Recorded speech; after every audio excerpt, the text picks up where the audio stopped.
at 5 p.m. Tuesday, May 3rd, in the first floor conference room at City Hall. And if, during the meeting, if you can't hear me, please raise your hand and I'll speak up. I'd like to at least members here, the city staff, to introduce themselves. I'm Terry Nolan, chairperson of the Finance Property Committee. Greg Hepp, alderperson, secretary. Scott Kellogg, alderperson. Mayor Zach Ruick. Joe Zerflu, alderperson.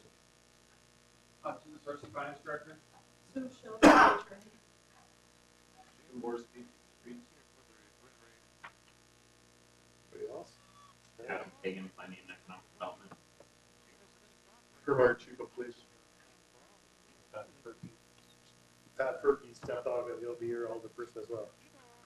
Okay, item 1, meeting has been called to order. Item 2, consider a special events application filed by Eric Dobbin on behalf of the Special Olympics of Wisconsin for a run with the cops event on October 16, 2016 to include A, street closures from 12 p.m. to 9 p.m. Number 1, Goggin Street from 1st Avenue South to 3rd Avenue South. Number 2, 1st Avenue South from West Grand Avenue to 3rd Avenue South. B, use of walk, bike path. C, police vehicle to display on 1st Avenue South. This would be our second year. Our first year was a good success. We were second in the state for raising funds. We raised over $11,000 for Special Olympics. We have 310 participants, so we're going to use the same path as Run the Rapids along the bike path on Fireman's Memorial and back. So along the same, I do have the application for approval for the Riverwalk rental, use that for registration. And same board as last year. Nothing changed, right? Right, this was the second year of this event. After this year, they would not have to come back. It could be administratively approved, but staff recommends the approval. I'll make a motion to allow the special events application for Special Olympics of Wisconsin for Run with the Cops event on October 6, 2016. I'll second. We have a motion and a second. Any further discussion? All in favor? Aye. Opposed? Motion carried. Thank you. Thanks, Eric. Yep. Item 3, consider a special events application filed by John Fanta on behalf of Wisconsin Rapids Raptors for a race across the Wisconsin event on August 6, 2016 to include A, soft closure of or police assistance at the river, the intersection of 3rd Street South and Birch Street. B, rafting race across the river. You're on, John. Okay. Here's a map.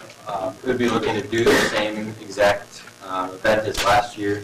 We had around 30 participants last year, looking to go a little bit higher. We kind of started that late last year, but in essence, we'd start the race by the Tribune Building, go across the portion of the river, and then run our walk the rest of the way to the ballpark.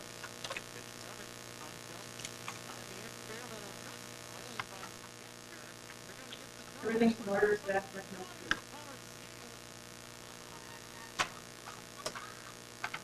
Okay, I'll make a motion for the special events application filed by John Fanta on behalf of Wisconsin Rafters for a race across the Wisconsin event on August 6, 2016. I'll second that also. We have a motion and a second. Any further discussion? It's a great event. Hope to see Great. maybe all the persons try it out this year. I think it was a good time. I was out of town Be nice last to year. have a big group. It was a good showing last year. Yep. And, I was out of town last year. Kept right up there. You want to see all the persons fall low keel over? I think for myself, but anybody else. Maybe, no, it was a great event, so maybe we can double the participation. Yep. It's fun. That'd be great. Okay, we have a motion and a second. Any further discussion? All in favor? Aye. Motion carried. Thanks, John. Thank you. Item 4, consider a special events application filed by Jenna Moran and Tammy Saluski on behalf of Encourage Community Foundation, Inc. for a community picnic on August 3rd, 2016 from 4:30 p.m. to 8 p.m. to include A, street closure from 9 a.m. to 10 p.m. 1st Avenue South from West Grand Avenue to 3rd Avenue, Johnson Street between 1st Avenue South and 3rd Avenue South, 3 West Grand Avenue from 2nd Street North to 2nd Avenue, including the Grand Avenue Bridge, 4, 3rd Avenue South from West Grand Avenue to Chase Street. 5, Goggin Street between 1st Avenue South and 3rd Avenue South. Para B, use of the Centralia parking lot for the event parking. Excuse me. Para C, suspension of the open container ordinance in the area bounded by 3rd Avenue South to Goggin Street, north along West Riverbank to West Grand Avenue from 4:30 p.m. to 8 p.m. D, use of the power box. E, vending. F, temporary Class B alcohol license application. G, use of application speakers and a noise ordinance variance for live music. And H, the petting zoo. Candy. Hello, Hello? here's the updated map for the event. This is the second year downtown in this location. We have just rearranged some of the areas this year. We're planning to utilize West Grand for food as well as Second, and putting the petting zoo and inflatables along first. And then everything else is pretty much similar as last year, seating, using only the staking on the one street. Because the Tribune Building is fenced off, we're going to be utilizing that area just for storage.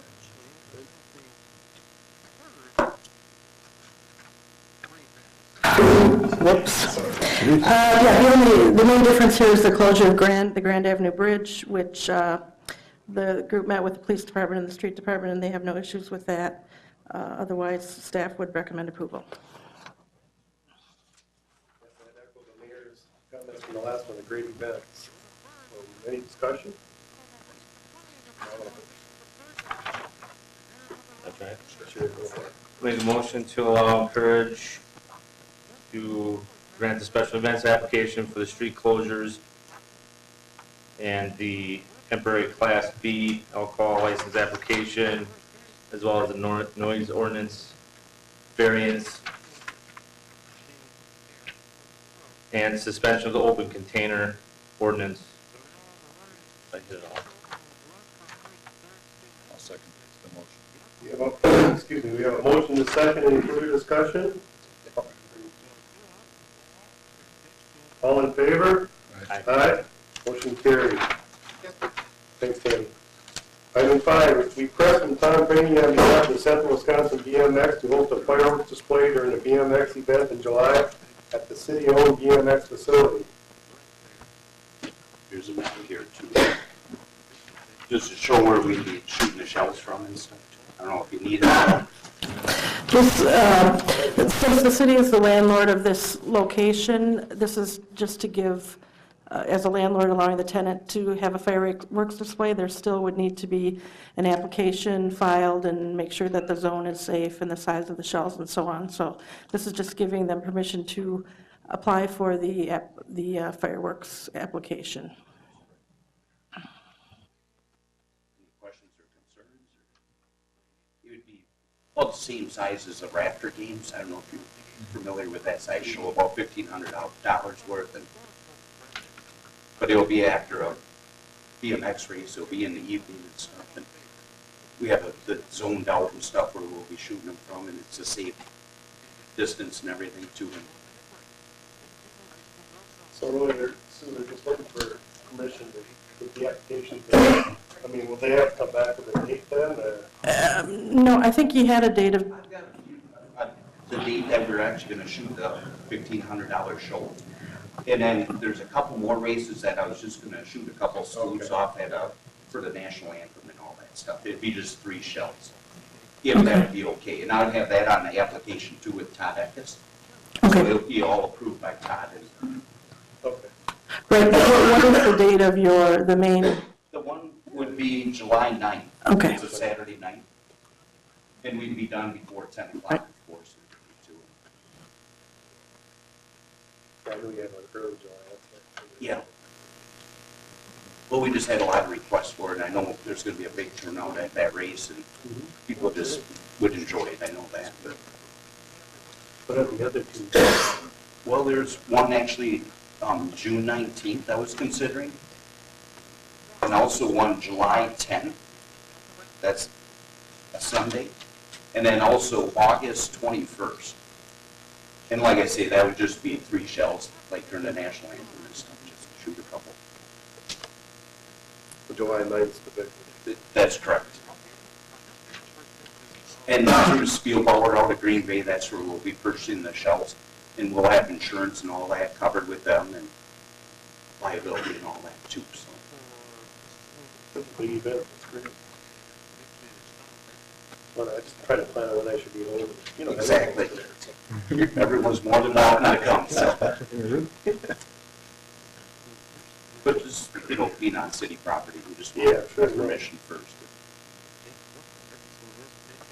Yeah, I'll make a motion to allow Central Wisconsin BMX host a fireworks display during the BMX event in July, and the August dates listed once they get approval on the city-owned facility.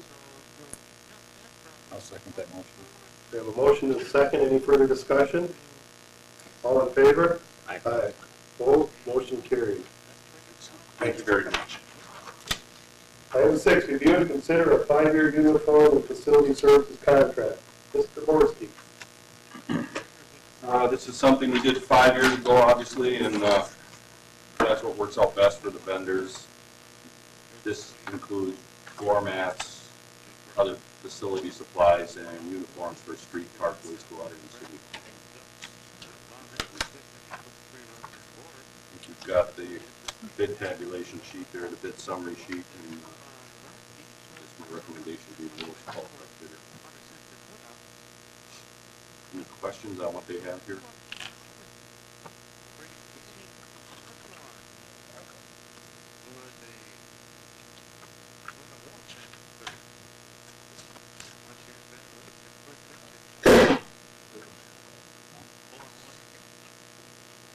With the extended contract with UniFirst, how come is that to go the third, fourth, and fifth year? Is that what you're? No, they currently had our contract, and I asked them initially to just give me an extension of this contract, which they did, and then they turned in a formal proposal once they got our RFP. Okay. And it turned out the formal proposal was a little bit lower than the extended contract.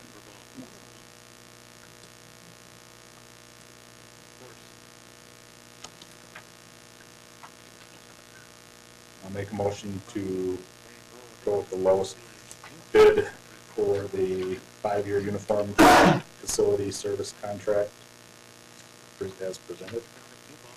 I'll second. We have a motion and a second. Any further discussion? Okay, we have a motion and a second. All in favor? Aye. Opposed? Motion carried. Thanks. Item 7, request permission to apply for a Legacy Foundation grant to fund an additional hybrid narcotics detective position.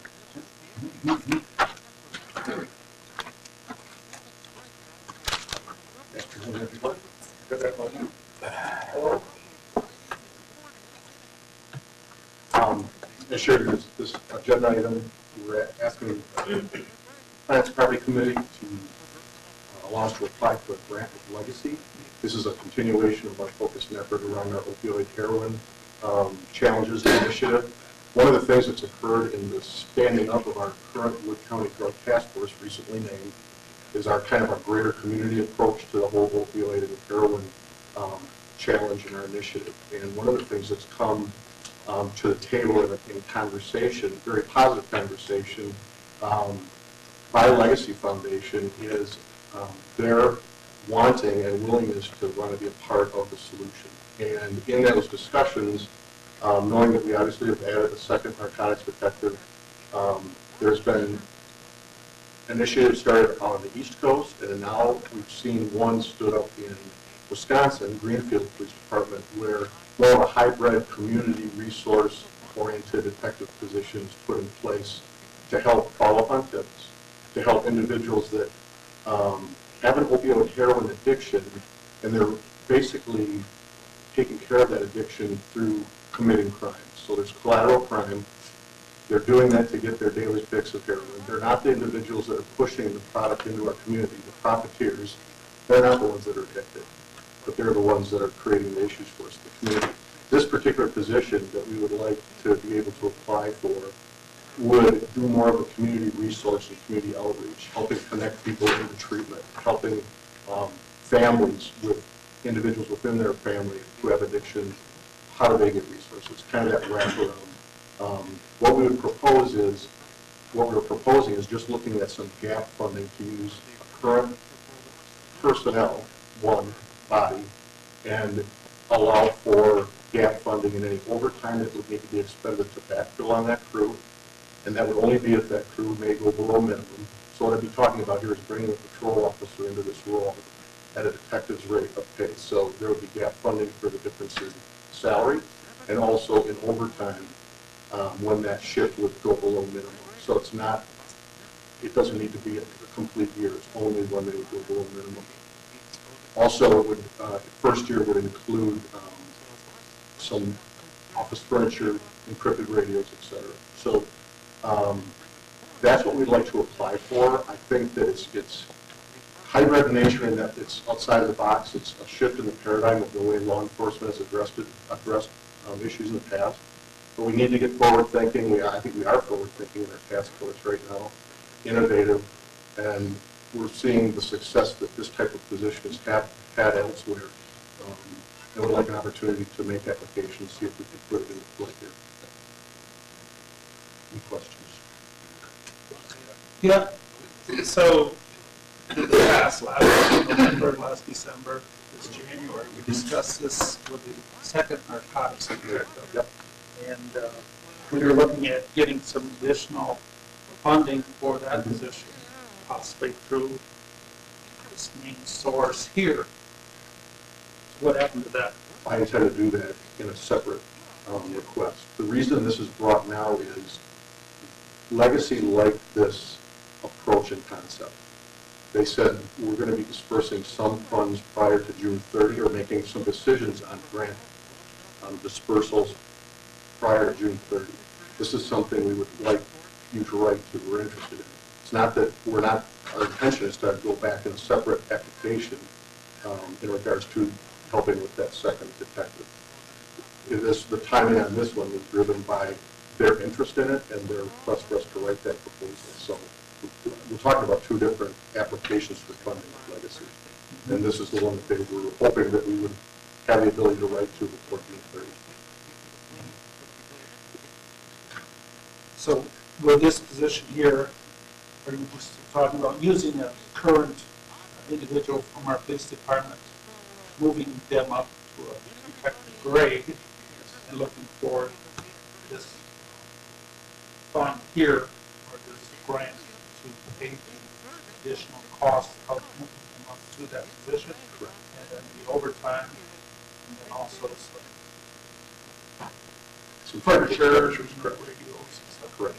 So that, the capital expenditures would just be in year one, but we've asked for this because I think for us truly to see what benefit it can bring, we would like to write it for a 3-year proposal. So the first year would have gap funding as well as the capital expenditures. Years 2 and 3, we'd like to write it to just take care of the gap funding. But then we would be obviously reevaluating this prior to year 3 to see what type of impact it has, to make any decisions going forward. So you're ready for 2 and 3 at the same time? Correct. It'll be all part of one proposal, yes. Let me put my glasses on a second. But, so you're requesting Rich to apply for a Legacy Foundation grant tonight, correct? Correct. And I got an application in front of me that says it was applied for March 2nd. Was it or was it not? It was submitted, but it's all going to be contingent on action of committee and council. Just confused a little bit, I guess. And actually, I've actually reached out to this committee and the mayor and explained the timeline, and unless I was completely misinterpreted the response that I got, it was given the green light to at least get the paperwork in process, and then I made the referral to come before this committee 2 months ago. Okay. I mean, just for people that Maybe just have clarification an agenda out there, you know. If I can, the chief's point about, there was an email that was sent back on March 1st.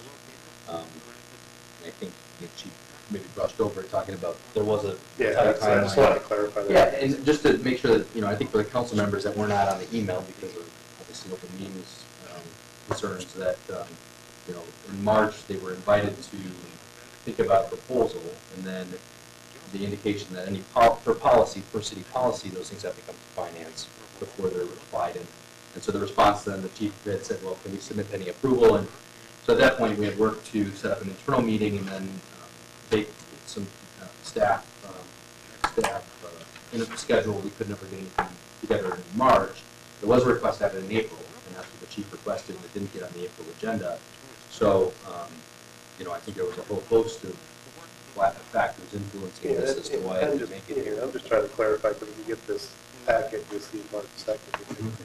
But, well, I'm all for it, Chief, so I'm just telling you that. We need all the help we can get right now, so. Where does the HR committee fit in? I mean, does this go to the common council in 2 weeks? Or, but the HR already met, looking at positions, or how does that work? Do we have to wait 1 more month, or? This is just to. This is just to apply for the grant. Right. And we're not technically adding a body right now. We're moving somebody up, and they're asking to get the grant. Yeah, it's changing position. I mean, yeah, they are. It costs. It ain't gonna go through finance for that. I know that. So, my question, so just to be clear, we're not adding a person. No. We're changing the title, the workload, the duties of a person, of a police officer, and that extra pay, overtime, furniture will be funded by this program. And just to clarify again, we're not adding or doing anything tonight, we're just allowing them to apply for the grant. So Okay. it's going to come back to your committee. That's for that. Anything else? Anybody else? Anything to add? I'll make a motion to give permission to apply for a Legacy Foundation grant to fund an additional hybrid narcotics detective position. I'll second it. We have a motion and a second. Any further discussion? We have a motion and a second. All in favor? Aye. Opposed? Motion carried. Thank you. Item 8, consider approval of a chronic nuisance ordinance. Here are the proposed ordinance is attachment number 1. I'm sure somebody's going to pass it, right?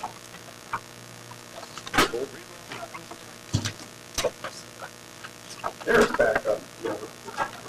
Good one.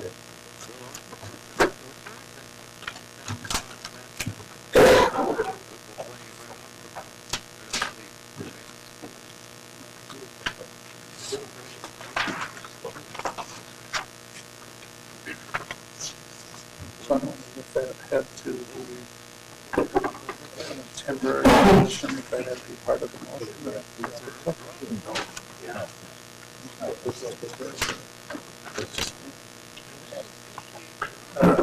Sure.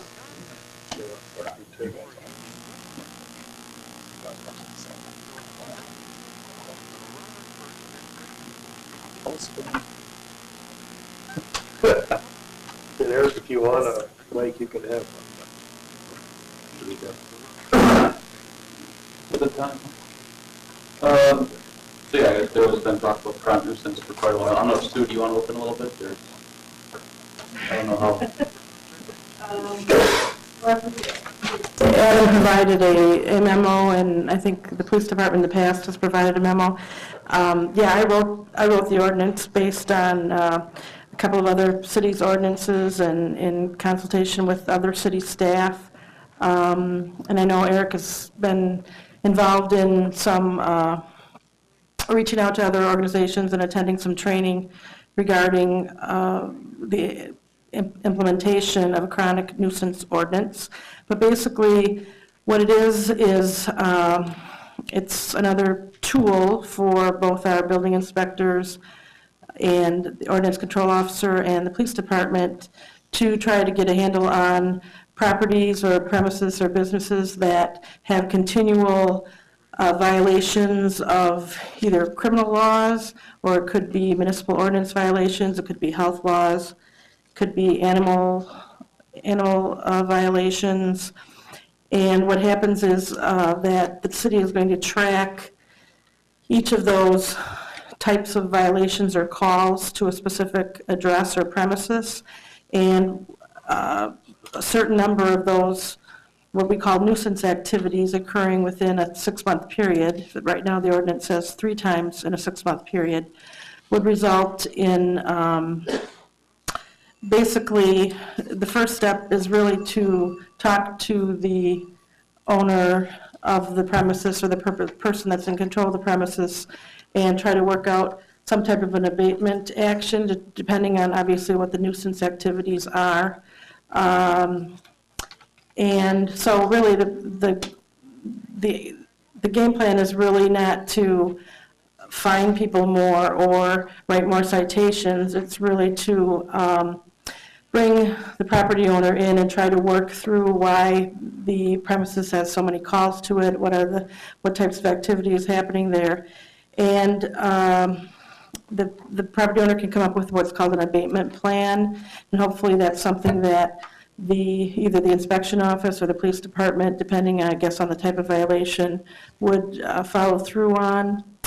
Obviously, if that plan is not followed, or if there's continued nuisance activity, then there could be enforcement actions as part of this. That could be citations, also the administrative costs of responding to calls to the premises, or responding or taking remedial action, which might be necessary. All those costs can be assessed against the property. There's also something in here regarding calling it a chronic nuisance landlord, which could be if that one landlord has a number of different properties, that all of those nuisance activities at those different properties could be combined, and that person could be considered a chronic nuisance landlord. And again, that person would be brought into a program of trying to abate the nuisance activity, trying to work with the landlord, and coming up with a plan to make them better neighbors and less of a strain on the building inspection department and the police department. And I guess, I don't know if Adam or Eric, why don't you take it from here? Yeah, I guess I just had some, did a good job clarifying all that. So just chronic nuisance, what it states in there is activity that contributes to general decay of an affected neighborhood and negatively impacts law-abiding residents in these neighborhoods, as well as the economic value of these properties in the vicinity. So kind of a bad apple, saying, you have one bad property, kind of spreads from there. The criteria are 3 incidents of law enforcement in a 6-month period, free from planning economic, or 1 enforcement action resulting from the manufacture or delivery of controlled substance. So that would be your search warrant, or one of our frequent drug houses. Just kind of some of the examples. This is over a 6-month period going back to November 1st. Here's some of the addresses. These wouldn't be all qualifying calls. We'd have to sit down and look at each individual call, see if it would be qualifying in nature. But you're getting up in the 30s and 40s calls in a 6-month period for just the police department. Some examples of where ordinance is in place: Stevens Point, Wausau. It's really big over in Appleton area, Mena, Appleton. I think I was talking to some people in Wausau. They've had it for about 4 years, and they've maybe deemed 15 properties that have been chronic. So it's not going to be. It's going to be used in your high volume areas, your high calls for service. Kind of a suicide on nuisance abatement. Could you back up? Yep. I'm not pretending to know, but how many of these are businesses? I can't just say. I think all these are residents. They are all residents? Well, one's kind of a residence group home type of thing. Okay. Well, just to be a lot of those are disturbance. No, they are. Yeah. And yeah, they're all sides of town. So the nuisance abatement. So once there's a property that's deemed that they have those pre-qualifying calls, the owner's going to be notified, certified mail, or in person. They'll have 15 days. Any services, nuisance activity after that may result in billing. and that just goes 180 days from 6 months from your last enforcement. In the orders, it does say may. I believe that would be under, if there is a reasonable effort to abate the nuisance activity from the landlord can say, I've done these actions. We're not looking to charge everyone. We want to work with them, work with the property owners, try and get them to resolve the issue. And then the nuisance landlord, that's going to be your 3 premises or 10% of your available units. And then you have 10 days to develop an abatement proposal. And that would either go through the planning economic or police department or whatever area their problems are in. And then if that proposal is accepted, then they can be removed from non-nuisance premises. I guess going on some things that we would like to be offering is some landlord education assistance.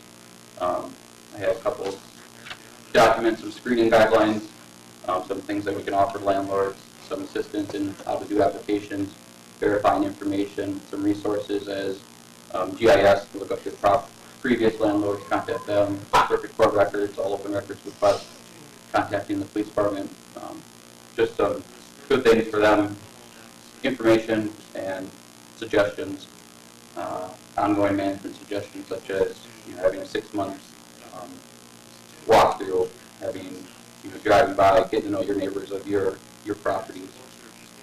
Some forms that we can be using, trespass arrest authorization. That's a form that a lot of cities are using where a landlord says that they have this problem subject, and if this subject is on, they can fill out the form and have it on file at the police department. If that person is found at that property, they will be arrested or set cited right there. The landlord saying, I don't want you on this property, you're causing problems.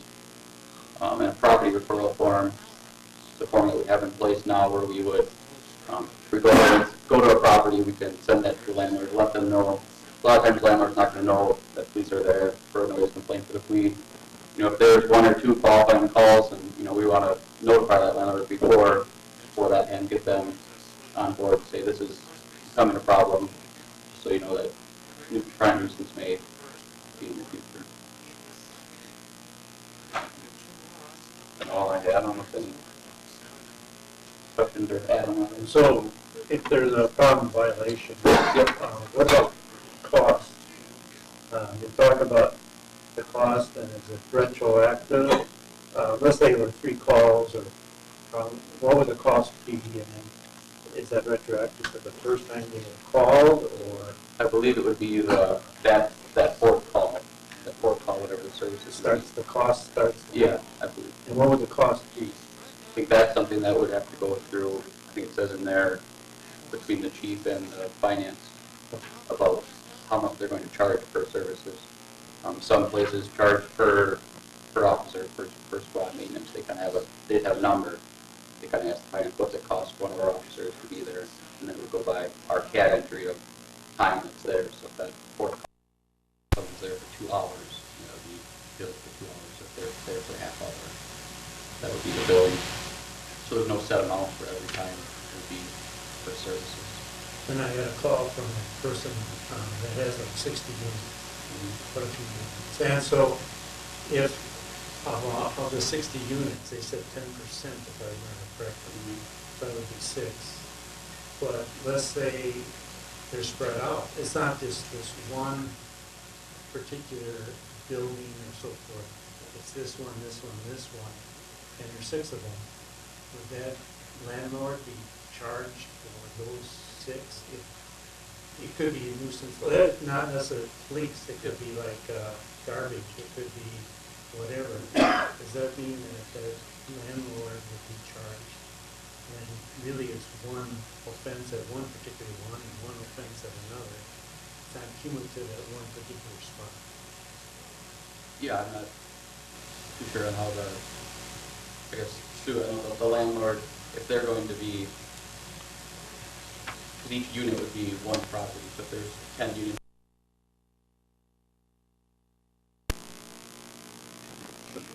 So this person might have, has property spread throughout, and these might be getting notices, but not specifically all at one property. Would that landlord owning all of those properties, would that be cumulative in charge Or would it be basically based on a property of, that the landlord owns? That's, to me, it might be an issue for those that have multiple properties. Well, that's why there's the chronic nuisance landlord that basically says if you own multiple properties, you can, we do count your different properties, you know, each of your properties. And if you reach that three premises or 10% of the available premises, then you could be considered a chronic nuisance landlord and then have to enter into an abatement plan. Then after that, after they're deemed a chronic nuisance landlord, then one property, if there's a problem, they would be charged for that one. They wouldn't be charged. Well, I think, this clarification, the other thing too, are we mixing law enforcement and the upkeep of a property as, we're mixing together those two? And it seems to me, in a way, in the same. They're all nuisances. Yeah, but Chronic nuisance, different chronic types. nuisance, so to have one ordinance to encapsulate all of the concerns, I think is, attorney's got perspective on it, but that's how I would look at it. I guess would two law enforcement actions in one property, would that count as three? That's what I was thinking. That would survive. Okay. So if the intent is to, not necessarily penalize, but to stop the activity that is detrimental to cost to the city police or to the planning department here, this looks to me like it's geared more or focused more on multiple family housing or just landlords. And I'm wondering, what about other concerns that other citizens have with their neighbors that are maybe just a rental, single-family rental, or even a neighbor that owns their own home that has multiple junk vehicles lying in their yards and behind their garages and stuff like that. You know, that seems to be an issue too, and when I talk to the ordinance control officer, he doesn't appear to feel that he has enough teeth in anything that he can do to stop this type of activity.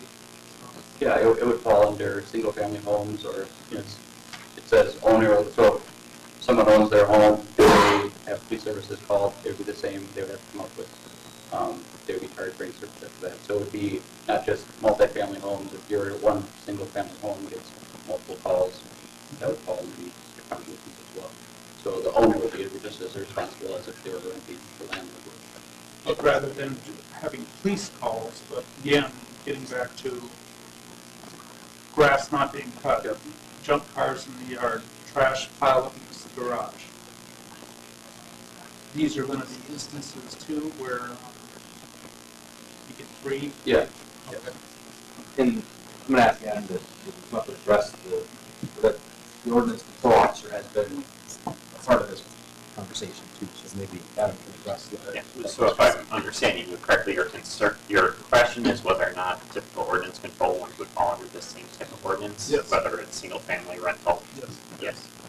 That's why we actually wrote the letter of support, or I had raised with the other letter of support for this ordinance, because it is intended to also apply to those chronic nuisances that are not necessarily criminal or police-related, but also ongoing nuisance properties for whether it's grass or whether it's junk cars or any of those type of things that are done for property maintenance. So that would fall under this ordinance as well. Right. Just to let everybody know, there are instances where the ordinance control officer is not allowed on property, where he knocks on the door and sees people inside, but they don't answer the door. So it's hard to get some satisfaction for neighbors.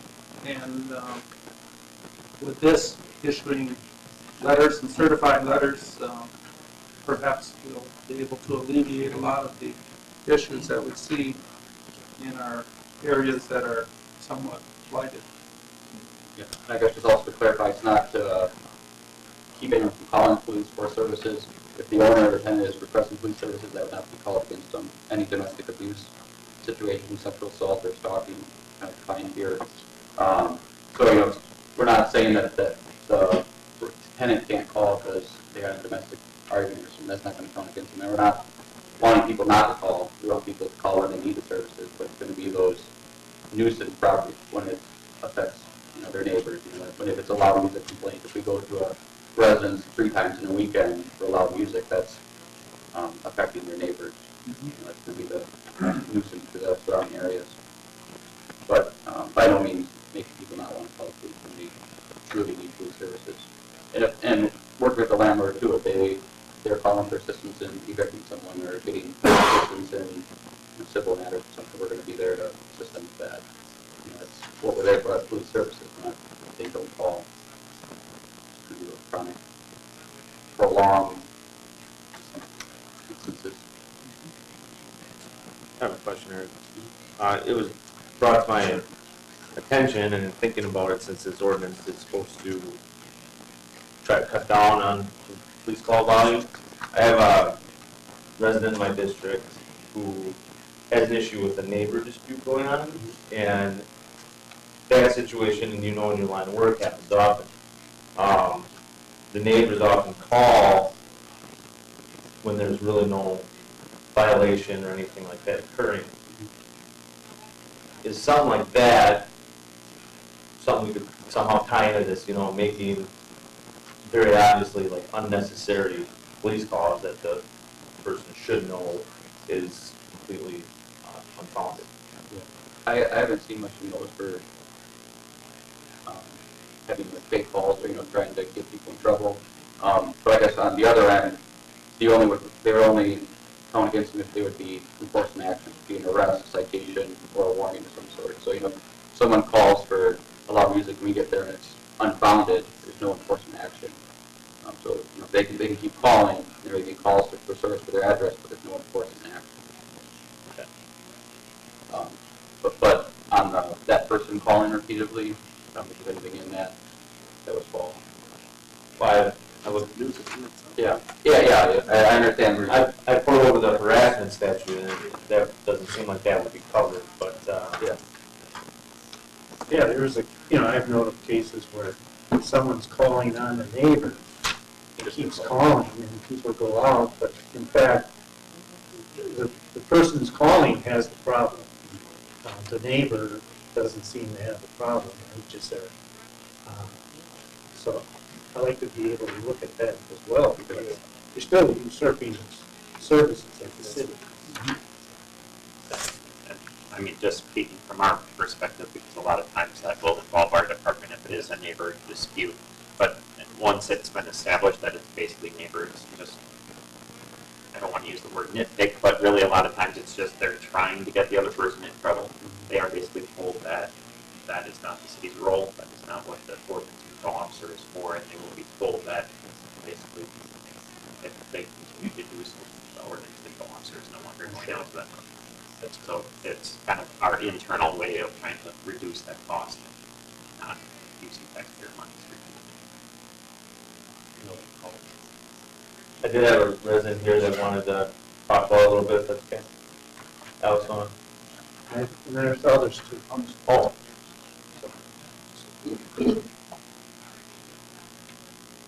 State your name and address. Alex Kovleski, 241 8th Avenue North. I've had an issue with my neighbors at 231 since 2008 and 2007. Can't hear him. Multiple police calls. Yeah, just take that. I guess I don't know how much you guys have heard about it, but I see a lot of officers frequently. I would say I've had officers over 2 times in the last week.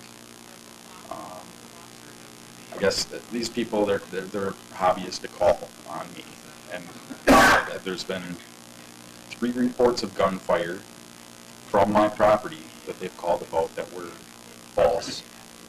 And, you know, the first time, officers showed up ready. The last 2 times, they wanted to know what was going on. But you know, it concerns me about people calling and, you know, with false reports. It's kind of a big deal, I guess. So, with something like that, the ordinance fall for them to pay, I guess. Kind of similar to what I was talking Yeah. about. I did look at the harassment too, but really nothing. Yeah. That was a good point. Yeah, Well, I think what I wanted to Adam's point, because we've addressed this on a number of occasions, we've had conversations about the situation. It's my understanding it's purely a civil matter. And I don't know, Sue, if you've got, I mean, if it's a dispute between 2 neighbors, and the city doesn't have an ordinance, there's no violation in the eyes of the city. Where does that leave? Right, I mean, I guess I'm not sure if, I guess at some point, the department might consider that the calls are, you know, I'm not, there are laws, well, I shouldn't say there are laws. I mean, if a person is continually calling and there's no, you know, legitimate reason to call, I would think that we, you know, would probably talk with that person. I'm not, I mean, this ordinance does not really cover someone calling and talking about someone, saying something about someone, unless it results in that person being arrested or cited for something. I guess it could be considered disorderly conduct, perhaps. I'm not sure if anyone from the department has any thoughts on what they may do with frequent callers, but unfortunately, a lot of times the disputes that they report of are really nothing that the department has any jurisdiction over, and they are civil matters between the neighbors, and I'm sure the department tells the parties that, but unfortunately, that doesn't help you necessarily. You certainly might have some civil action against them for what they may be doing. It may be a civil harassment, but I mean, I guess I am sure that the department does what it can to, the police department does what it can to mitigate those calls and you know, investigate each one. And it's unfortunate if the person is continuing to do that, but I'm not sure, you know, I guess if someone from the department has any ideas on how they handle that, or. I guess it's just kind of hard to, that fine line of telling people not to call, but also a lot of them are anonymous calls that come in, you know, anonymous calls of this happening in this area. So we have no record of who called, so it's going to be hard to get that record going back. You know, I think we would act more on instances that it would be 3 calls in the day or 4 calls in the day, but I know that your example, you know, it's 2 calls here and then a couple months, 2 calls here, so it's that over that broad period, that'd be, again, that harder to find line.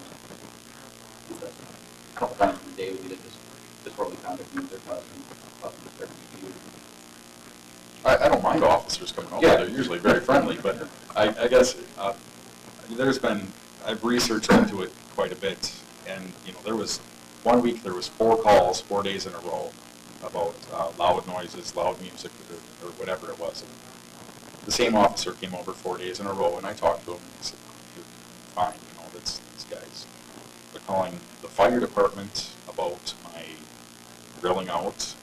I bet the fire truck's over, and you know, they come out, oh, and they take off." But I guess, you know, it's quite a waste for, you know, services to be sent over for something like this. It's just, it doesn't, it's not good. I guess I'd like to see something like that brought into it as well.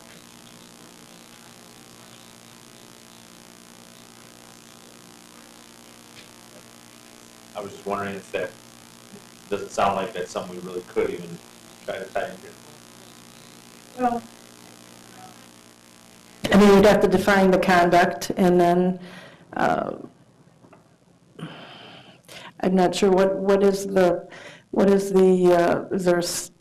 statute against, I mean, you're not making a false police report generally if someone just verbally says something over the phone, right? I mean, it has, yeah.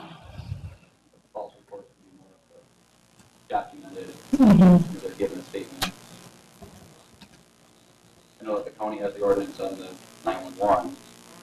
I'm not sure how that, you would deal with those. Maybe something we could address that specifically.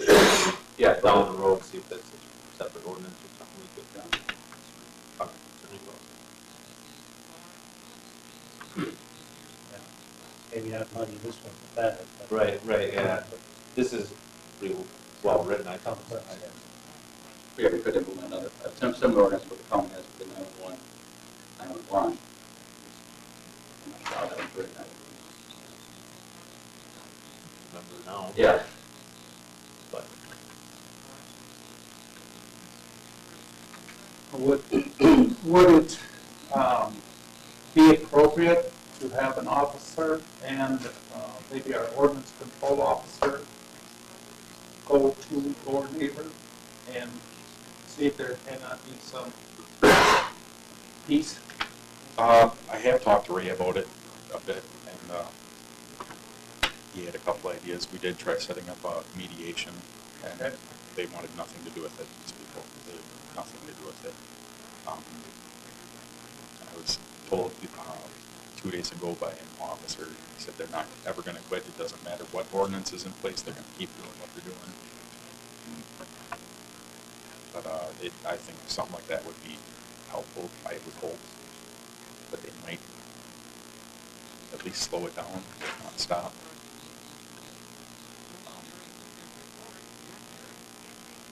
I'd be willing to try it.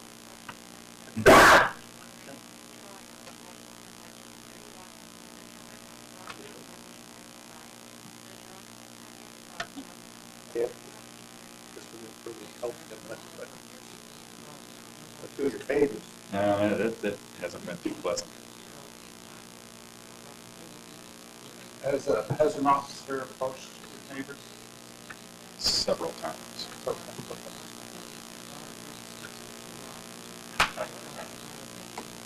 This is, I guess this is just one small issue on a huge ordinance thing, but just so it's looked at. No, personally. Thank you. Thank you. I think there's other speakers too. That would have done. Anybody else want to come up?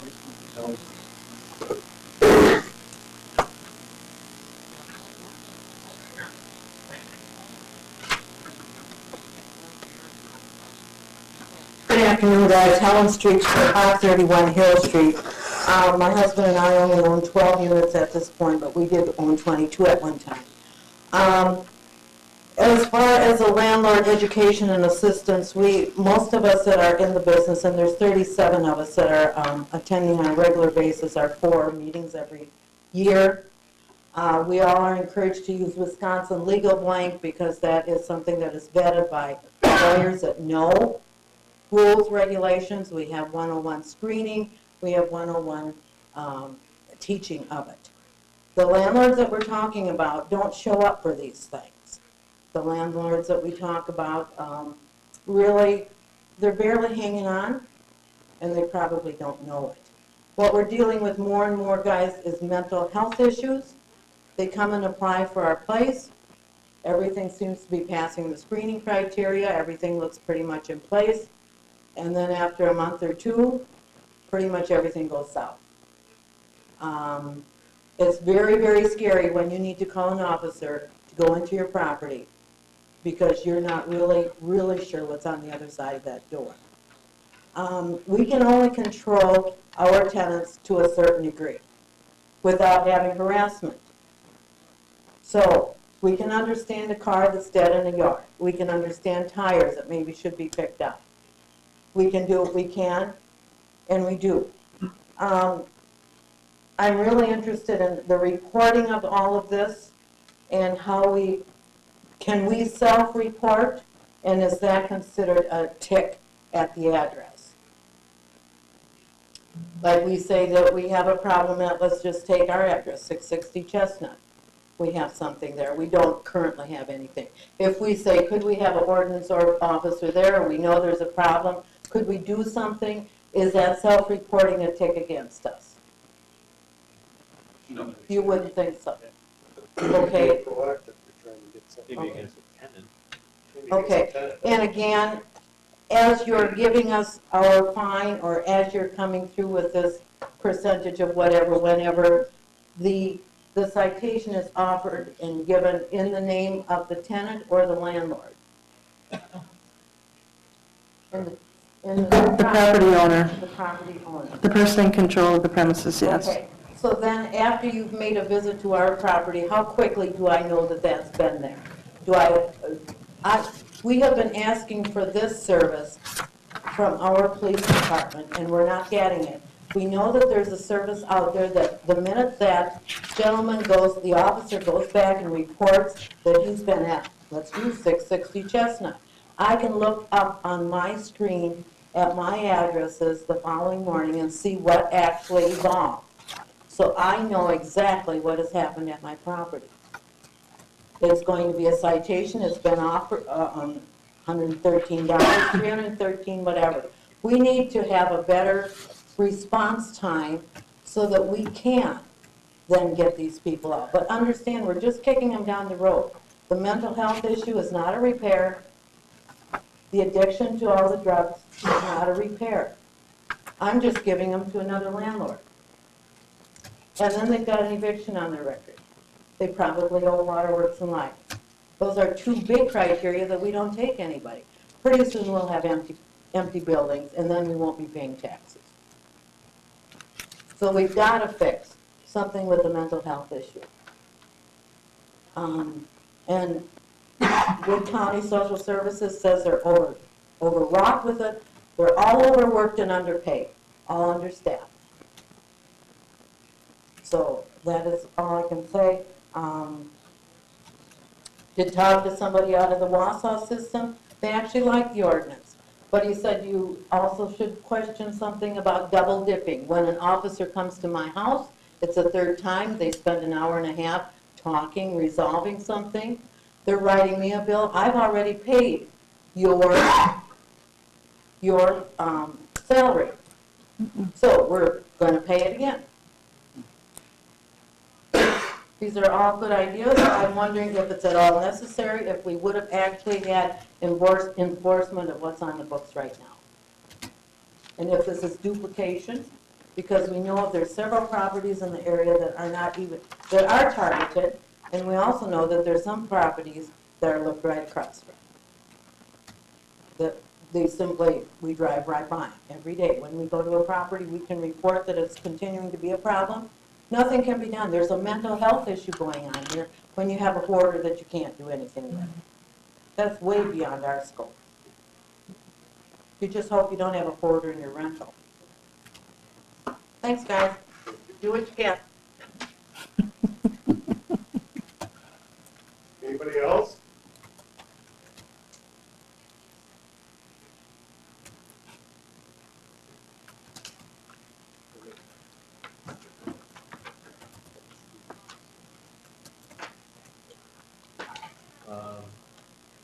I guess after that, I'd like to make a motion to approve the chronic nuisance ordinance. Second that. We have a motion and a second. Any further discussion?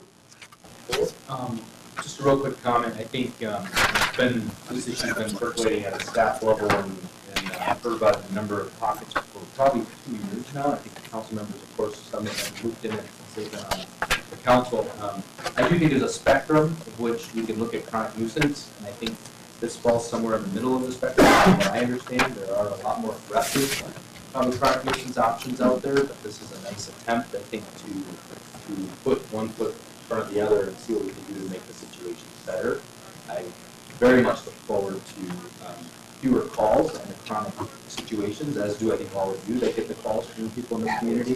So I'm looking forward to it. I think, like anything else, it may not be exactly perfect or dialed in everywhere, but I think it's a good attempt at addressing some of the big issues, and I look forward to that. And I do have one question.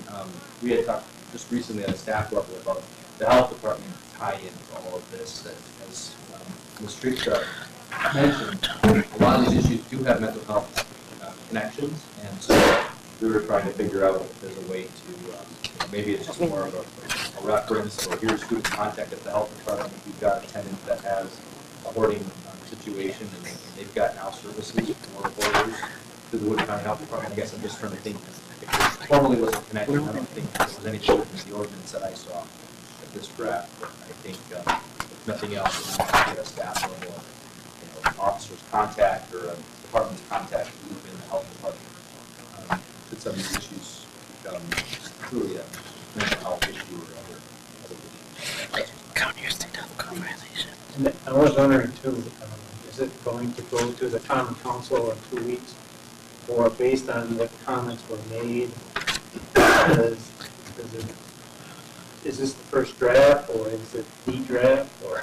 This is the draft. Okay. We can certainly discuss it at the council. Okay. Or comment along the mayor's lines. I want to thank the city residents for speaking up, and I do feel your pain.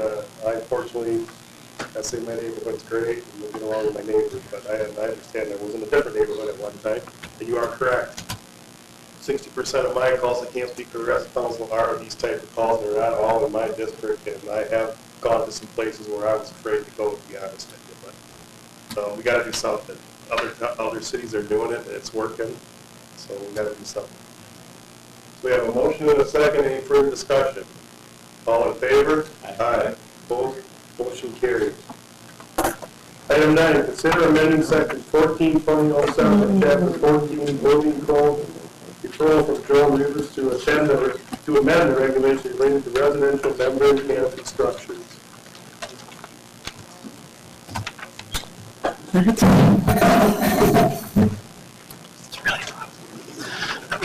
I would obviously hope that Joan Rivers has a chance to speak to the committee. It is a referral that she put in. It is a result of a appeal that was submitted to the Board of Zoning Appeals a month or so ago. Basically, there's a section of our ordinance that specifically prohibits membrane-covered accessory buildings or structures.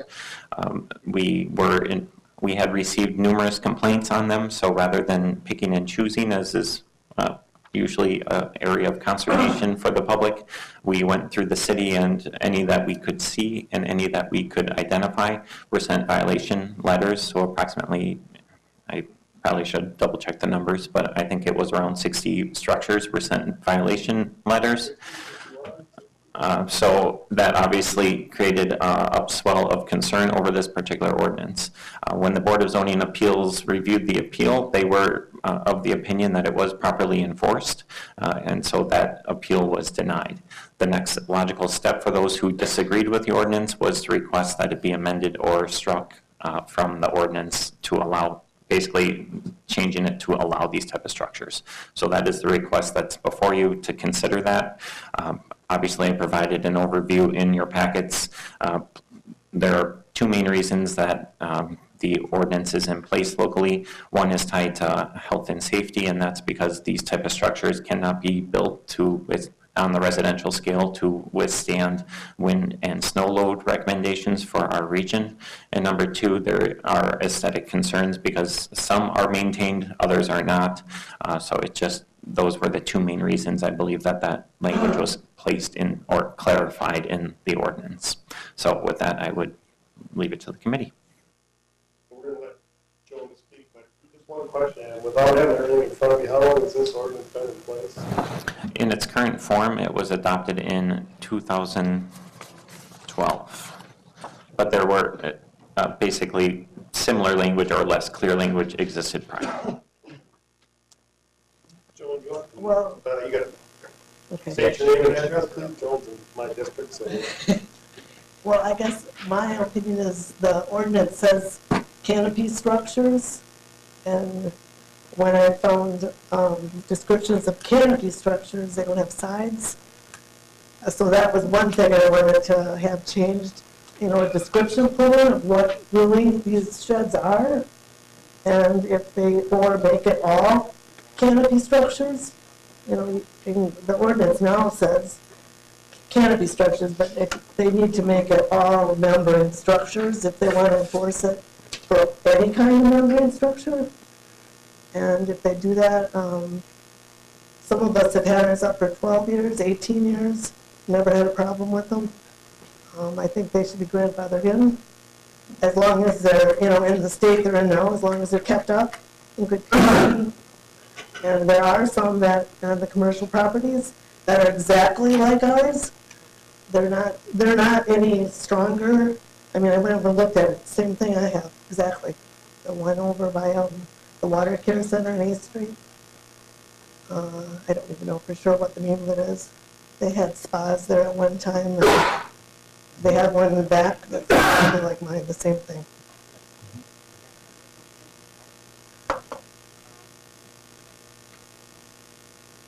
And I know there's like a lot of people that have had them up for before the 2012. Mine's been up for 12 years. I've replaced the cover 3 times to keep it looking good. It's never, ever collapsed. The only reason we had it was the hail, which goes through roofs too, Did you receive a violation notice for it recently or something? Yeah, in February. Yeah, and then we had till March, but then we had an extension because there's no way you could get them down in the middle of winter. Somebody else? Any questions? Yeah, I did. Joan, so when you put this up, did you consider it a temporary structure? Yeah, and it's going to be taken down, like I said, the next time the structure, when it starts wearing from the sun, we're taking it down. That's exactly what I said to my husband the last time that we replaced it. So we're not doing this again, but as long as it looks nice, we'll keep it yet. So when you put it up, did you get a building permit or? No. So just erected it? Bought it and erected it? Yes. Yes, I did it. Because we put it up and we didn't plan on having it this long, but it is. It's still there. And it's in the back of the property. I mean, no one on my block has complained about it. Well, in fact, some of them didn't even know it was there.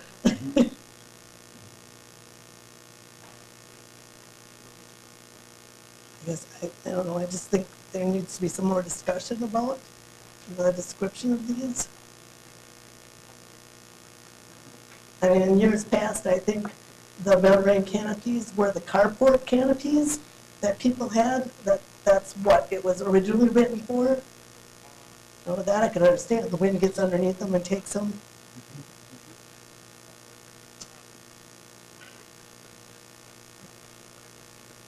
Good.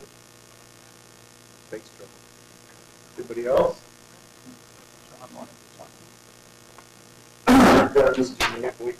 We know where you live. State your name and address, please. John Spocky, 240 Ash.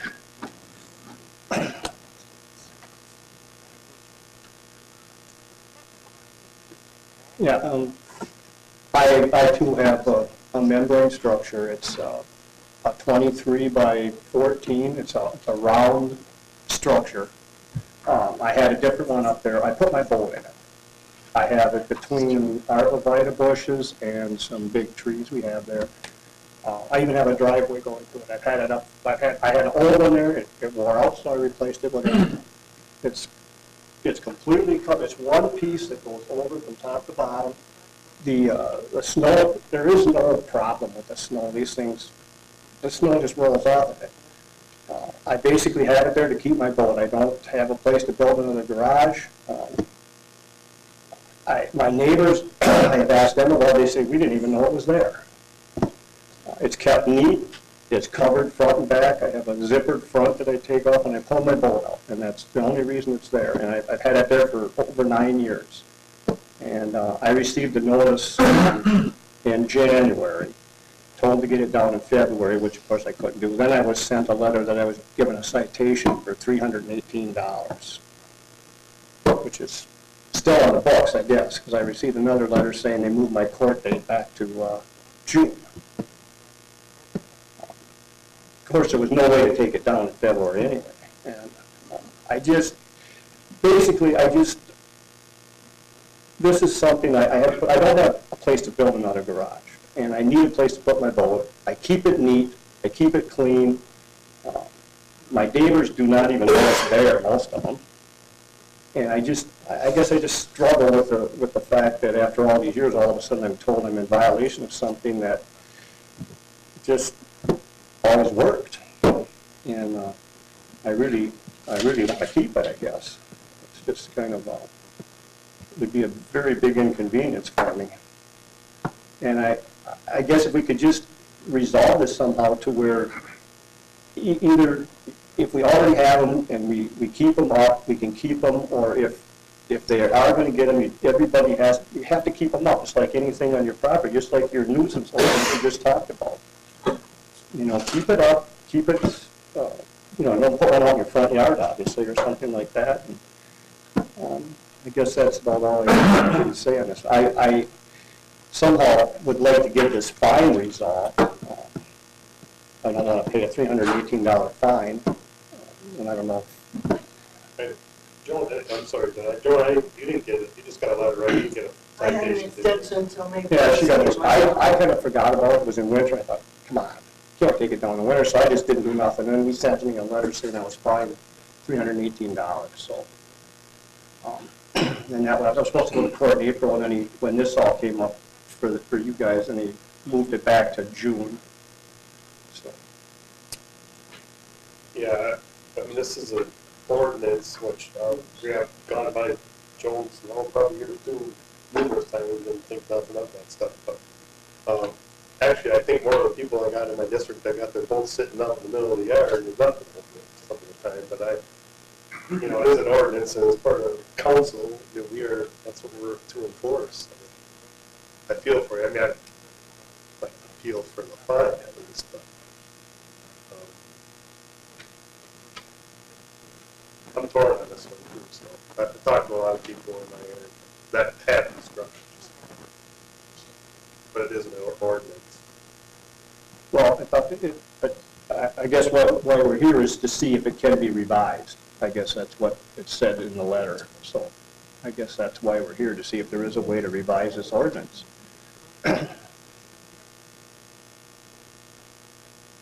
Okay, I guess that's it for me. Anybody else? Name and address, please. Jim Gordon, 620 Dewey Street. I also have a membrane, or whatever they call them. This is my backyard. It's a very nice looking shed. You only see about half of it if you drive by and take a quick look, but that's the side point. I've had it about almost 15 years since I moved up from Illinois. And I've had no problem with it, no snow caving in or nothing like that, It's my understanding that I can take the membrane off and let it lay over my stuff and rub a topper on it, or a bungee on it, and that's legal, right? Now that's a lot worse eyesore than what these people have. You have an ordinance, I think, that if something looks shabby in your yard, you have the right to go there and tell these people, if they got a shed that's wind blowing all through and stuff like that, fine, go to these people and, raise heck with them. But the people that keeps it up and it looks nice and everything like that, I don't, it's, man, don't get me wrong, I got a couple neighbors that, it's going to look a lot worse if you take a big tarp and lay it over your stuff, than have a nice looking shed with your, whatever you have in there, And, I don't know.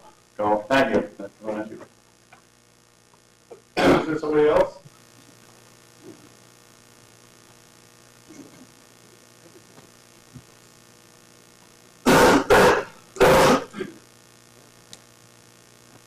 My name's Dennis Pasno. I live at 1831 Cook Avenue. And I have a membrane shed. I've had it up for 18 years already. Never had any problems with it, never blew over, as strong as those winds are. Of course, I got it protected in by some trees and stuff. And it's, what I say, out of sight, out of mind. That way I don't have to leave it all the way out in the yard. It's put away in my shed very neatly. And I don't know what they want, what you guys want. I can't see taking a shed down and leaving it lay, everything lay down in the yard. And I don't know who had the idea of just dropping the roof down, off it, covering the stuff up, while the structure's still up there. They said the structure didn't have to come down, just the tarps have to come down. Well, that makes no sense at all. It makes no sense to me at all. And what's neat is neat.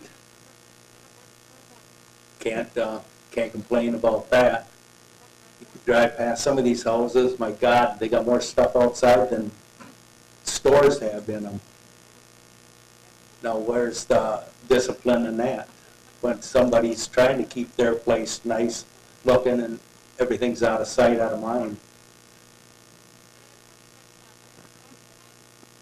So, but like I said, I've had mine up for 18 years. I've replaced the sides and the roof and everything twice already, and I'm just about to do it now again.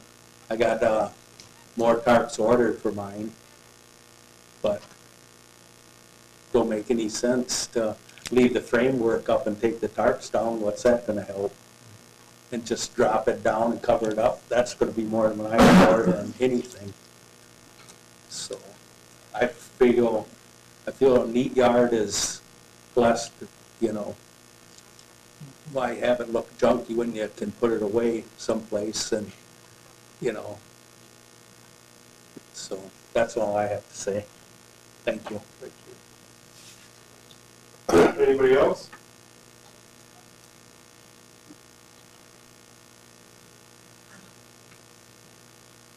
Jim Bennock, 460 Case Avenue. First, I have a couple of questions to this gentleman over here. What is the snow load that we're talking about? Within our region, it's 50 pounds per square foot. Has anybody tested these canopies to make sure they don't hold that? It's not up to us to test them. The manufacturer specs would say whether or not it meets that. On the research that the inspectors have done, the residential style ones do not. Okay, somebody told me they had called the manufacturer of one of these Quonsets, and they said people burst out laughing at the other end. They said there is no snow loading because snow doesn't stick to them. So how do we come up that these will not support snow load? I've never had snow build up on mine. The people that have testified here today have said that they have never had snow build up, it just rolls off. So why is there an ordinance protecting us from something that doesn't exist? I guess that's what we were discussing. Okay, also, if I read the ordinance right, the structures that you are talking about are membrane-covered structures that extend no more than 75% of the way to the ground. These structures are anchored to the ground. The sides totally cover to the ground and then some. So they're not really considered a canopy. It is a structure. And the ordinance deals with canopies that do not extend more than 75% of the way to the ground. Has anybody ever had any law enforcement go out or any public service go out because one of these canopies has blown over or collapsed?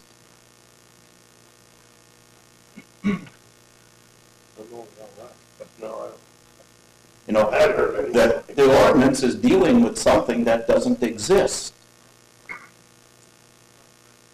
And also, does this mean that all of our in-town nurseries and greenhouses are going to have to take their structures down? Because that's just a membrane-covered structure, too. Now, are you going to go to One Rose? Are you going to go to that other one on Pepper Street? Are you going to go over to Viaduct? You're going to tell them, hey, you got to take your business down because it's a membrane-covered structure? No, that's something we have to look at. Just because the ordinance is on the books doesn't mean that it's required, for one. Number two, it's dealing with a problem that doesn't exist. What is the wind loading requirement for that structure? That I do not know, but I'm not the building Oh, inspector. so we have an ordinance that nobody knows what the specs are. With all due respect, sir, the ordinance says that member economy structures are not allowed. It was upheld by the zoning board of appeals, it was not appealed. So arguing whether this applies or not, the ordinance applies to you, or why the ordinance is there is really...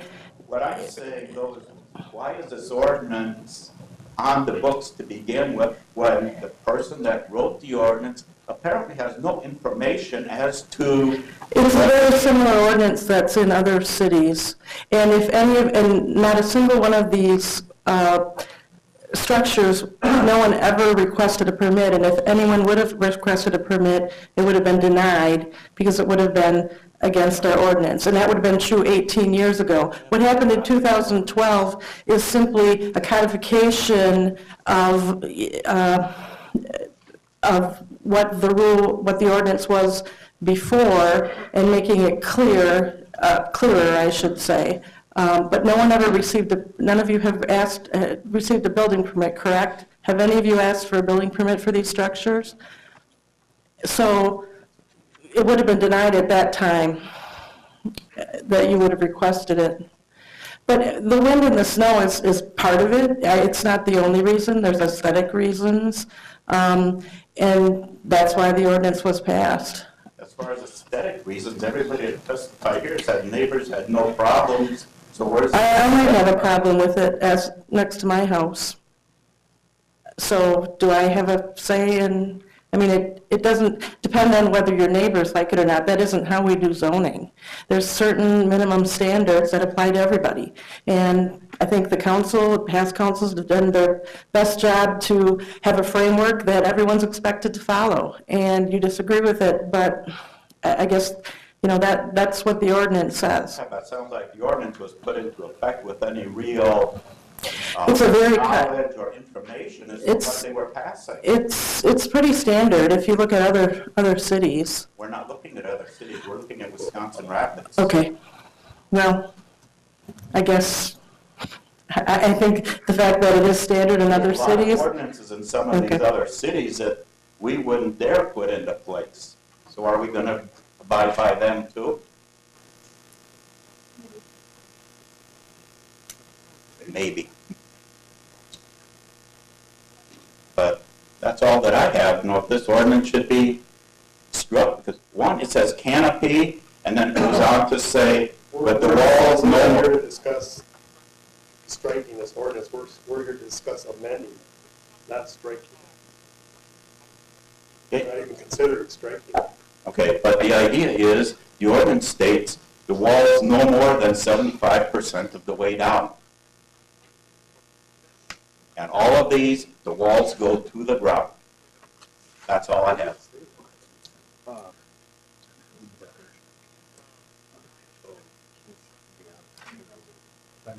Mayor? I think Thank one additional point, I think it's all great feedback, and I think the city attorney covered most of what I was going to say. And the one piece I would add is that the city of Wisconsin Rapids, much like every other municipality, adopts the Wisconsin Uniform Dwelling Code. And the standards established within that, this is the state's code, that residential accessory buildings, so membrane structures, anything else aside, over 200 square feet shall be built in accordance with the general construction standards established in that. And one gentleman stated his is 23 by 14, which is what, 200 and some square feet. I'm not sure the other one's the size, but the point is that anything over 200 must comply with the state code. This isn't a local decision. It's a residential accessory building, and so therefore the city can't take it anywhere further and to say that we're allowed to adopt something. So I just want to point that out because while I appreciate everyone keeping them in good repair and clean, and the point being temporary and things, so I just wanted to point out the fact to the committee that How can they sell them? I mean, if every community has this, why would they even manufacture them to sell them? I mean, it's best for it. And consumers buy them. If consumers are willing to buy them. You know, the value response. I don't want to get into Well, debate about that, but. I mean, if you're really asking, I mean, I camp up in Woodruff, and you go anywhere out in the city, they got them all over the place, but they don't have them in the city. I mean, if you're asking that question, I guess. And that's why Menards and other stores sell small shed, because they follow the code. I mean, you're asking that question, now, I'm answering it.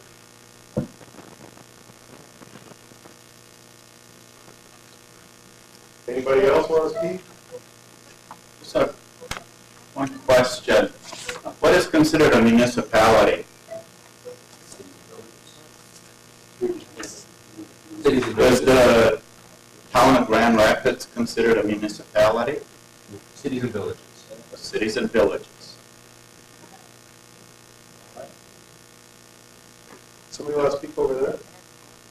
Oh, you can't.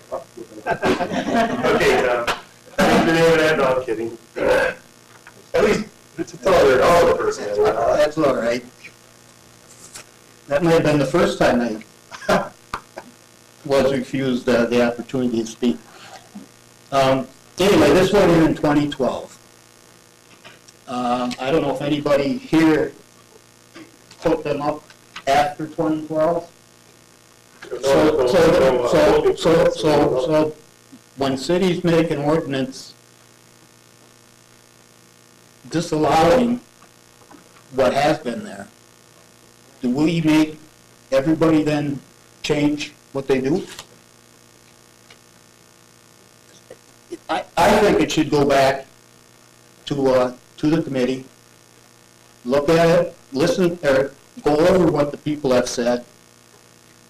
It was mentioned the same material about, not even straw probably, it's a tarp to cover things. There's nothing holding it, maybe tied down or to the bottom of the trailer or something. So revise it, take it back, look at it, hopefully revise it, and I think those that put it in before 2012 have a good right that they should be grandfathered in. And with strengthening a nuisance ordinance, if they are looking to disrepair, take care of them that way. Keep them out of the front yards. Off the neighbor's property, what the distance would be.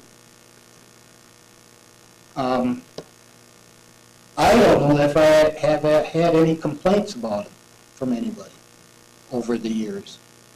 Yeah, as I stated, I've, gone by numerous ones in my district and have. When the issue came up, I've seen them in town. When this issue came up, I drove around town. I had to go around looking for them because you didn't notice them. You drove down the street. They're in the backyard, behind trees. So to me, I think it should go back to the committee. That I guess I'd deny it. No, not that. So back to the committee to look at reviewing. So we're clear, the item is to consider amending it, so you're saying let's not amend it, let's go back to the committee then, huh? Well, if you want to try to amend it tonight. Well, that's what we're talking about, that's why we're talking to everybody, but. I would say it's not going to amend it tonight, because I don't think. If it's not going to be amended, you're going to pass it, right? So I'm saying send it back to the committee and have another meeting and see what these people think of a revision. If you're not going to amend it, there it is. You're going to vote for it. So they're asking to have it revised. So yep. and that's. But if you want to try amending it here tonight, you can go ahead and do that. Are they asking to have it revised, or are they asking to be grandfathered in? I've heard both. I don't think we're going to revise any ordinance. I already stated that. We're not striking the ordinance.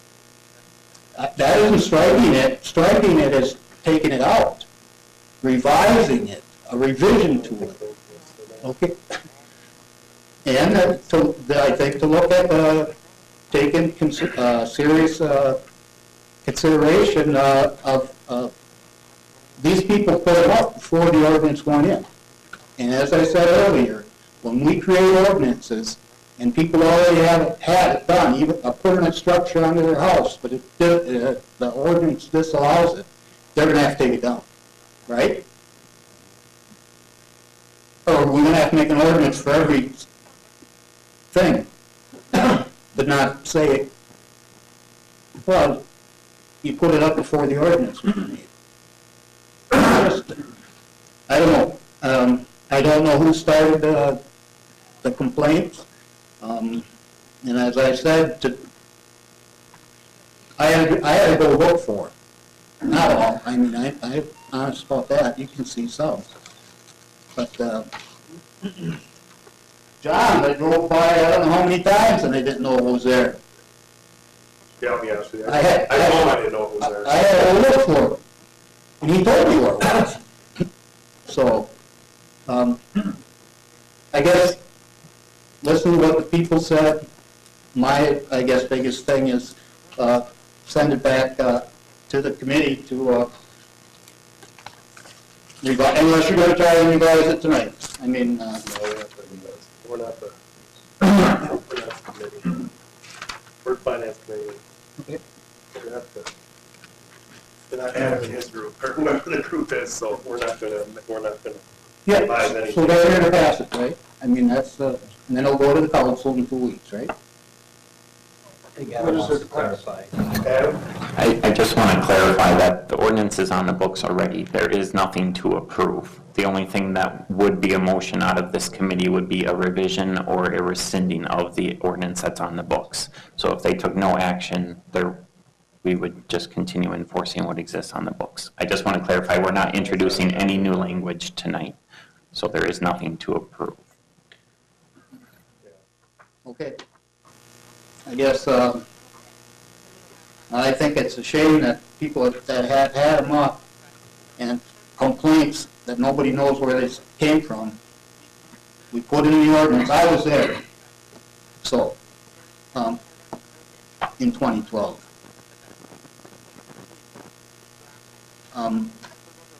Maybe enough thought wasn't put into it then, and maybe not now. But at least these people who have had it before 2012 be grandfathered in. So I guess you do what. So before you leave, just so I'm clear, because I heard everybody else, so you're with them and consider amending this, what you want us to do. Yeah, I just call it something different. We're not going to do anything tonight except either consider it or not. We're going to turn it down or we're going to vote yes, considering the amendment. That's all we're doing today. Okay. All right. Thank you. Well, if I can do whatever I want, I just as soon rescind the fine to John, I'll tell you that. That's the court. That's why I can't do whatever I want. Can't fix property. Man. Gary Bannock, 460 Case Avenue. I think pretty much what everybody's saying is they'd like to see it revised as far as we being grandfathered, the ones that were, had put it up before 2012. Yeah. That's what I'm The hearing. point to the town was that we're just, if we, the motion's going to be to amend it, and we're going to vote yes or no, and then it's going to go back.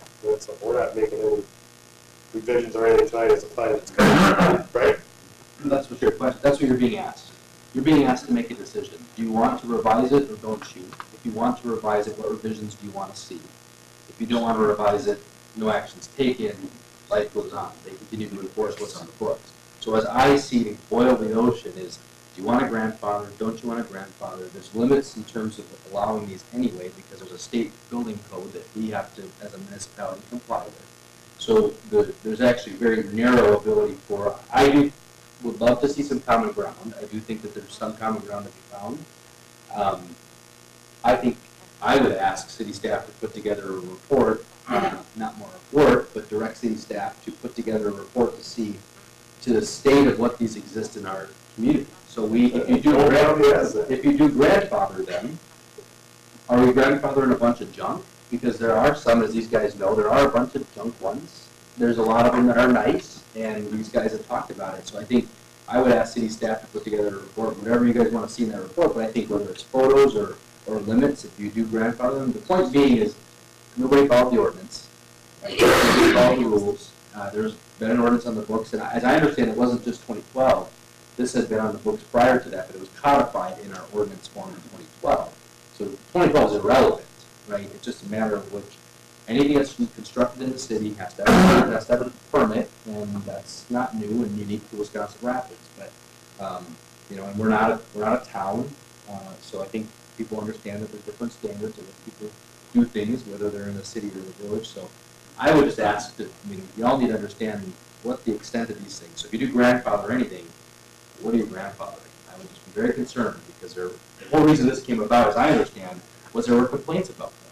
Not necessarily complaints against these individuals, but there were complaints filed on these in the city, and that's when the building department got involved. So, Adam, do you have anything to add in terms of the grandfather? It's work for your department, but I think these guys, before they consider grandfathering anything, they have to think about what they're doing themselves into. Which I would advocate that there's probably a happy medium here. Maybe it's a 3-year thing or something. I don't know. I'm just thinking out loud.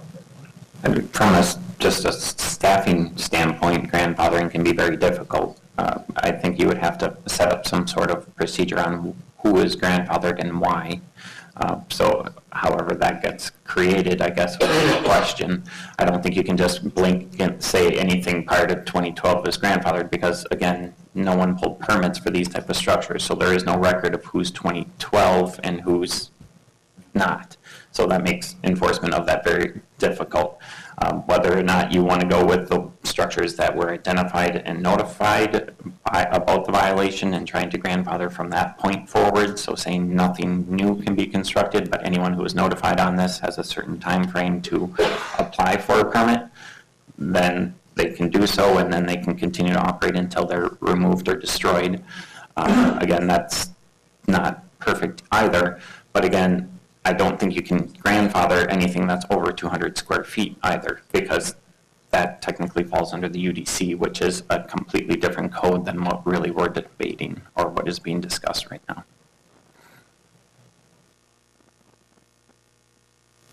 Sir, speak again, other than Wisconsin Rapids, I do not own any of these units, but just a common sense thing, maybe the people who have had them before the rule was put in place, why not let them keep them? But another rule is you cannot put new tarps on them when they fail. You have to take them down. Yeah, that's what Adam was just saying. Thank you. But they must be under. I thought we wanted to jump going to 622. We always go up with the price, you know. If evidently they wanted to rent storage units, you know, and you're talking $60, $70 a month for that, you know. Everybody that's got these canopies or whatever, you know, we're going to retire on a pension, you know.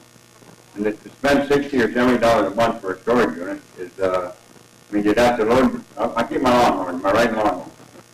I'd have to load that on my trailer, take that over there, you know, and pay $60 or $70, $75 a month for a storage unit. That's a year, that's too good arithmetic, but it adds up. And I want you to take that into consideration when you, thank you. Thank you.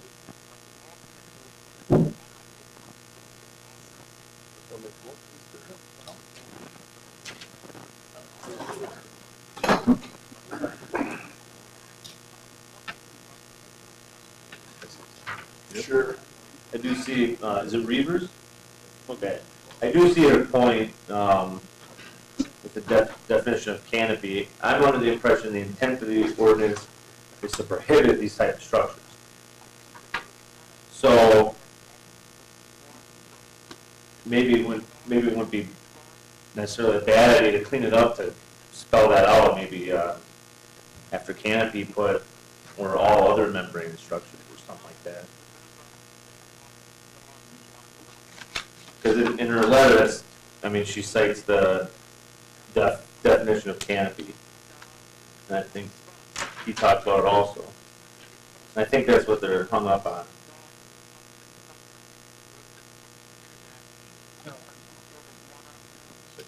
I would agree that seems to be what they're debating. But again, that was why they appealed it to the Zoning Board of Appeals, and the decision of the Zoning Board of Appeals was that the language was being enforced properly on the canopy structures and the structures that the people before you are.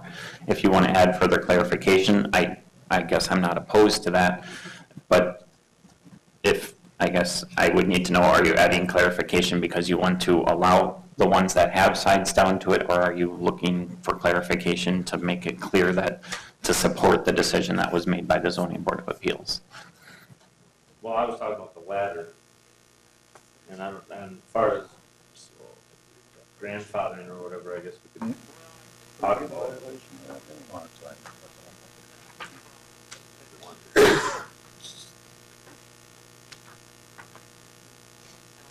We're back to in my mind, the original. Well, I mean, if any of them are over 200 square feet, it doesn't matter, right? Shouldn't, right? I mean, it doesn't need they need to. John? Mine's 20 by either 14 or 12. I mean, it's just a little over 200 square feet. If I go anything smaller, I can't even get my code in. I mean, I'm done. It's not that much over 200 square feet. I mean, this thing is built very solid. So it says 200.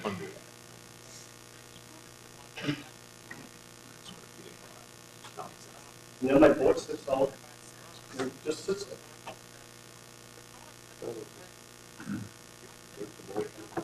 I mean,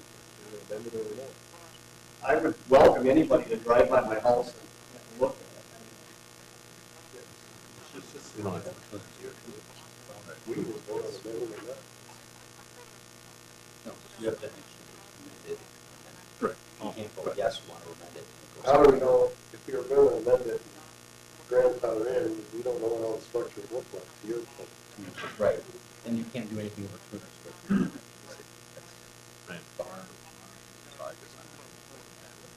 So in other words, you're saying that we could take down our canopies, put up 3 or 4 that are under 200 square feet, and it would be legal. Well, by the ordinance, you cannot put up any canopy structures. So moving under 200 is not going, at least under the current ordinance and the current language, that would not be legal.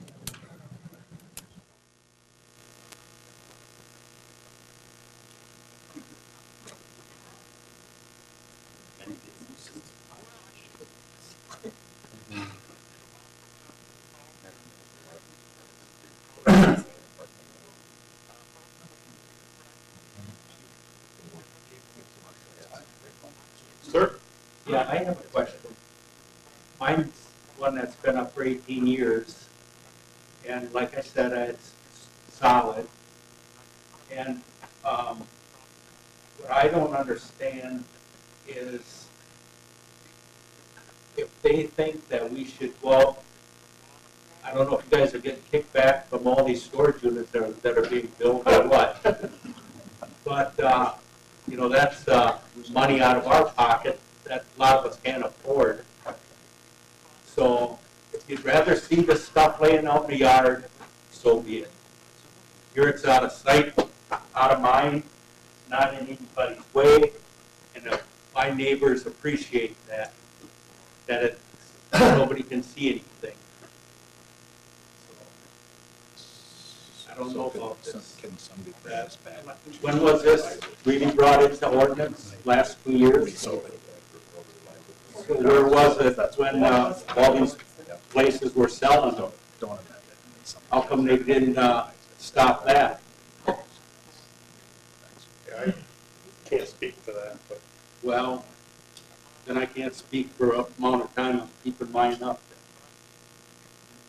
What I can tell you is I got a lot of equipment stuff in my own garage. I don't have a canopy structure, a third stall garage or anything. That's what I will tell you. I got a 2-stall garage, one's for the car and one's for my other stuff.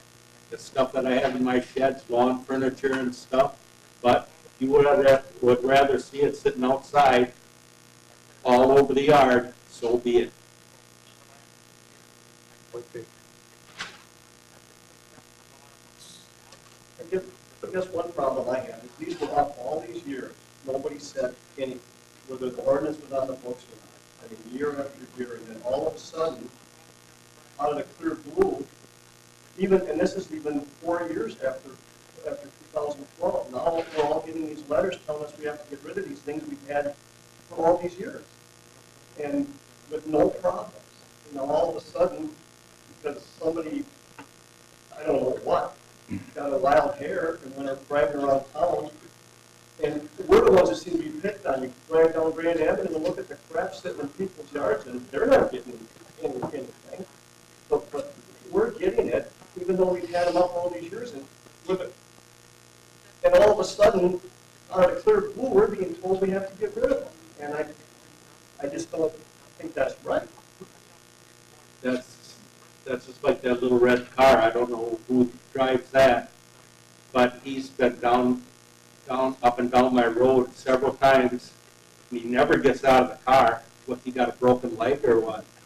But it says something on the door about state inspector or something like that. And I know it's hooked up with the city, but I've never seen him out of the car once. He sits in front of the houses for hours at a time and don't move. And then all of a sudden I see somebody coming out of their house, right away he starts the car up and away he goes.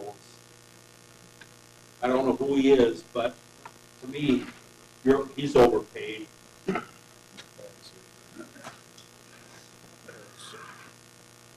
So, I mean, somebody can do a referral. Here, Gary? You have one more minute? If, you know, you're considering approval,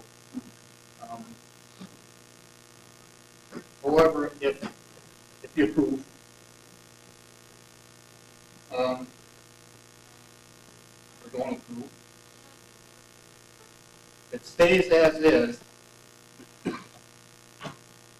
I would ask that either the staff or maybe the citizens revise it and bring it back as a new ordinance. And that's just a request of what from me. Based on, I wanted to note that you made it in 45 seconds. So you got Mr. Hepp? Well, so I'm just gonna say this first, that anybody can bring this back to have it revised. And as of tonight, I'll make a motion not to amend the section 14.07 of chapter 14 building code for membrane canopies. A second. We have a motion and a second not to amend 14.07. Any further discussion? Mr. Hepp did say before he made that motion that you can bring it back. So we heard you tonight. So can't bring it back yet. No. Go ahead. I think you gotta work fast. The thing is, we can bring it back, but what's gonna happen to us in the meantime? Are we gonna have to pay these fines and then get reimbursed? Or are we gonna have a grace period until we can bring this up and have it revised? I read the letter. I don't see anyone's getting fined. We're on hold tonight, aren't we? Except for John. $18 fine sitting on the books right now. If no action is taken to revise the ordinance, then I guess the assumption is that there's no desire to change the ordinance and we would move forward with enforcement unless directed otherwise.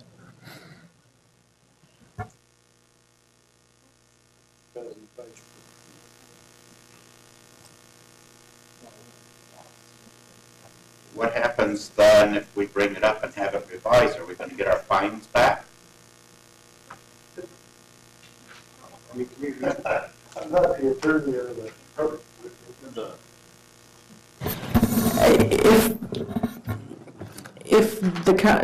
If the committee and then ultimately the council decides that they're not going to change the ordinance, then we're going to enforce the ordinance. But he said we can bring it up again in the future. Well, right, probably, I don't, generally there's a 6-month rule. Pardon? We'll enforce the ordinance. I don't understand what.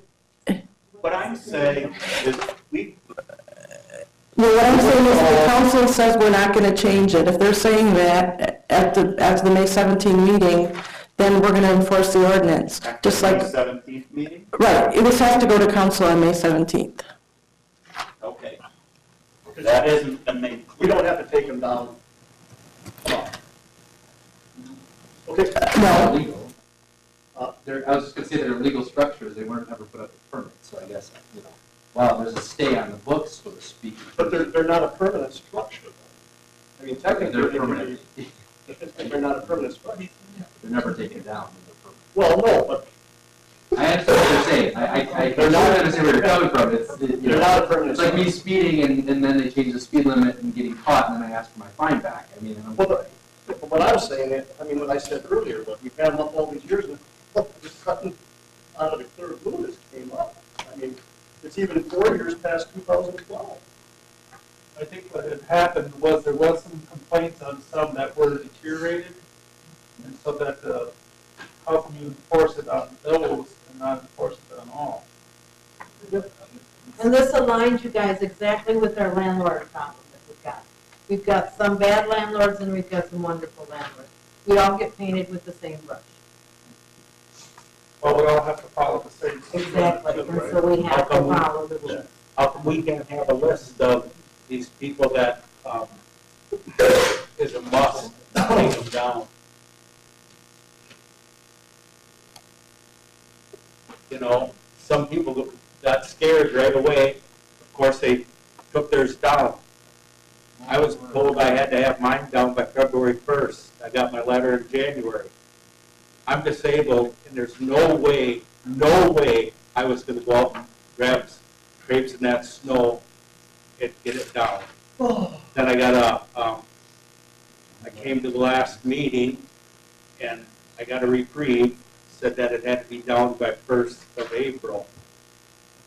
Well, then I got a letter now saying that I don't have to take it down until a further notice. So mine's staying up until I hear different. Yeah, I guess that's what I'm asking. At what you guys said tonight, do we have to take these down right now? Or do we wait till it goes to the council? Again, it has to go to council because they are the final decision board, so no decision they make is final. So the reason that you were sent letters that said it's on hold is because we were waiting till this process played out. So after council, again, assuming they stay on the same track, then a new letter would be sent out to those who are in violation, giving them an additional, I think the concept was to give them an additional 30 days now that it is still official, so that you would have 30 days to take the structures down. Again, that's assuming that this just progresses the way it is. It can change if something else changes. Is there any way I can, if this can apply, and I mean, I was given in January to get it down by the end of February, in the middle of winter, the whole way out. I just really don't want to. And I don't really want to go to court over it, try to judge. I mean, if we lose this, I will take it down. But I really don't want to. That, yeah, It would just be a discussion on the side. I don't think we need to discuss it here. If you contact the building inspector, he has to start. he's the one enforcing Yes, ma'am. Can the public come to the council meeting? Council meetings are usually open, and Yes. we welcome the public to come. Is it I say that on TV. We welcome the public to 17th, come. where's it held? Right here, At what time? 6 p.m. 6 p.m. Same paragraph. Okay. Put a note on it. But there is no public hearing. While alderpersons can acknowledge members of the public to speak on an agenda item, I would suspect, or I would hope that between now and then, we can come up with some language, and that's where Tom came up with the question, I think. Can you propose language? What's the compromise, right? What can be proposed? If there's limits of what you all see here tonight of 200 square feet and all of that, there's going to have to be some compromise. We can't just allow it as the way it is and life goes on, right? That's a non-option. I think having a solution for that night, or we have 2 hours of discussion on it and not have a solution, you gotta remove them, is not something anybody wants. So I think having some happy medium or some compromise would be important. Can I say something real quick?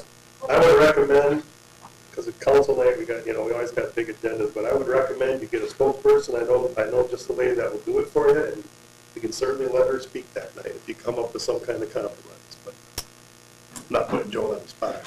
Sue's got something to say. Sue? But I was gonna, well, you haven't voted on your motion, so I guess. Well, we're not done. Anybody So in else? other words, the public can't speak to the, If we recognize you, you can, but what I'm saying is, we're not going to recognize everybody because we're talking about it, but I'm not going to recognize 20 people on council night to talk about this subject. Maybe these guys will, but I'm not going to. I'll recommend, I'll recognize a person in my district to do the speaking for everybody if they could. That makes it, a lot cleaner, council night, in my mind. No, I'm one person. one other point, if they won't amend it or whatever, could we be given a little more time than, say, 1 month to take our sheds That could down? be in your proposal. I'm looking at Joe, but I'm just, that's who I'm talking to, so. Does she have to be put on an agenda? This will be in the finance, this will be in our report. My guess is it's gonna get a lot of discussion that night, so. Work out a deal before the meeting. Work out a deal for you. They haven't voted on it yet, but. What is the fine print for addressing the council? Sometimes you see this, people aren't allowed to speak because you had to submit your comments 6 months in advance. No, we just addressed that. So Yeah. anybody that wishes to speak to the body can do so after being recognized by an alderperson. 5 minutes to speak, but if I know politics and I can add my little line, 2 cents in here, if everyone says the same thing for 25 times over, I don't get a vote on the council floor, but I just know I'm a human and review that stuff. If there's a tie, I do. But having a spokesperson is probably a good strategy. Just offering my. And maybe some bullet points of what you want. I'm just. But yes, anybody can speak. On an agenda item. If Joe comes to me 5 minutes, or any of you, 5 minutes before the meeting, and you want to be the spokesperson for that group, I'll recognize you. We got to know you to recognize you, right? Larry, there were 2 things that aren't being addressed tonight, and that is, do these things need to be on hard pack? And secondly, are we ever enforcing that percentage of what has to be green space on a city lot? It used to be 30%, that you need to have green space in a building lot. Is that enforced, and what is the number anymore? That's why we don't let you park on the grass. Shouldn't let you park on the grass. Well, I guess I can't answer the question on whether or not it has to be on hard pack because they're not permitted.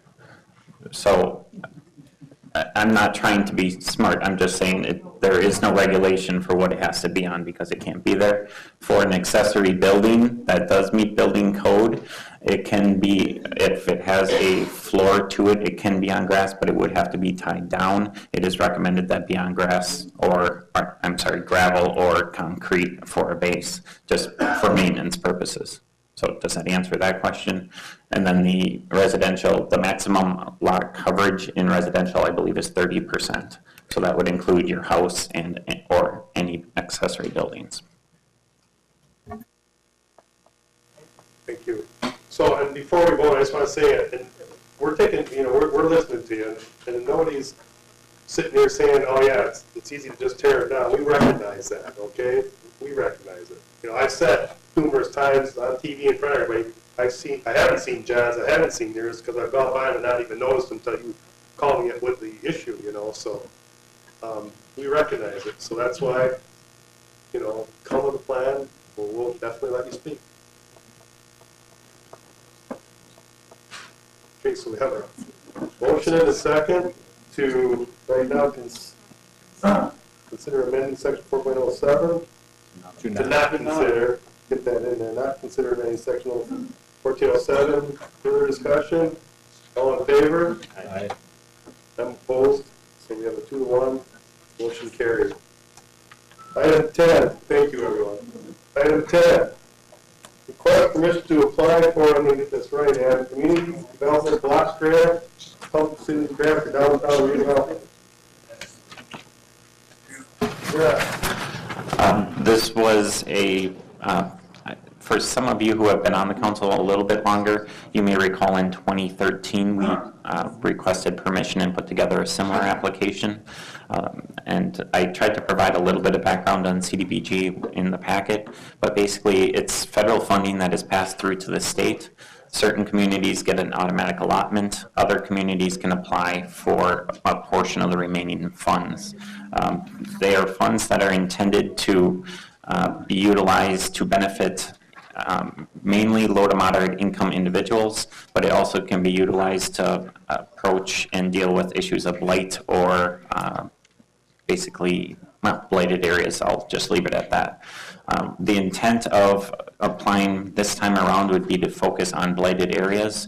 Specifically, it was floated that it may be a way to support what is the ongoing property acquisition and site clearing that is taking place for the Triangle project downtown. It is a matching fund type of grant, so any funds that are utilized through that program do have to be matched either locally or through some other funding sources. The maximum grant that can be applied for is $500,000. So again, if that's what was applied for and awarded, the city would have to match that dollar for dollar. So the last time it went through, it was a very competitive year, and because ours did not specifically address low to moderate income individuals, that's why we were not awarded at that time. I guess it's worth a try again. We don't know if we'll get the award or if they're still heavily, they do try to do, I think, 80% of the funds to low to moderate income type of projects. So it is a smaller piece of pie that we could even get for blight elimination. But so I guess the proposal or the request is that finance support that application. Since it at least has been the direction of the council up to this point to continue on working on property acquisition in that area, it seems a way to make our dollars go farther. What doesn't help us is our low to moderate income ranking, contrary to what we all feel, is getting better compared to our competitors statewide, so we don't score as good in terms of getting the dollars to help the issue, but can't win if you don't try, and I think if we're going to already be outlaying any cash to acquire property, to me it makes sense. And I also think there's some opportunity, if we're talking property acquisition, to bring in another partner like the county to maybe support our application, since the county is a player down there. But I guess between now and the 17th, unless there's major opposition to this, we'd likely have more workings to a grant application and maybe something a bit more specific by that meeting. So I guess I would just ask to reiterate Adam's request for approval.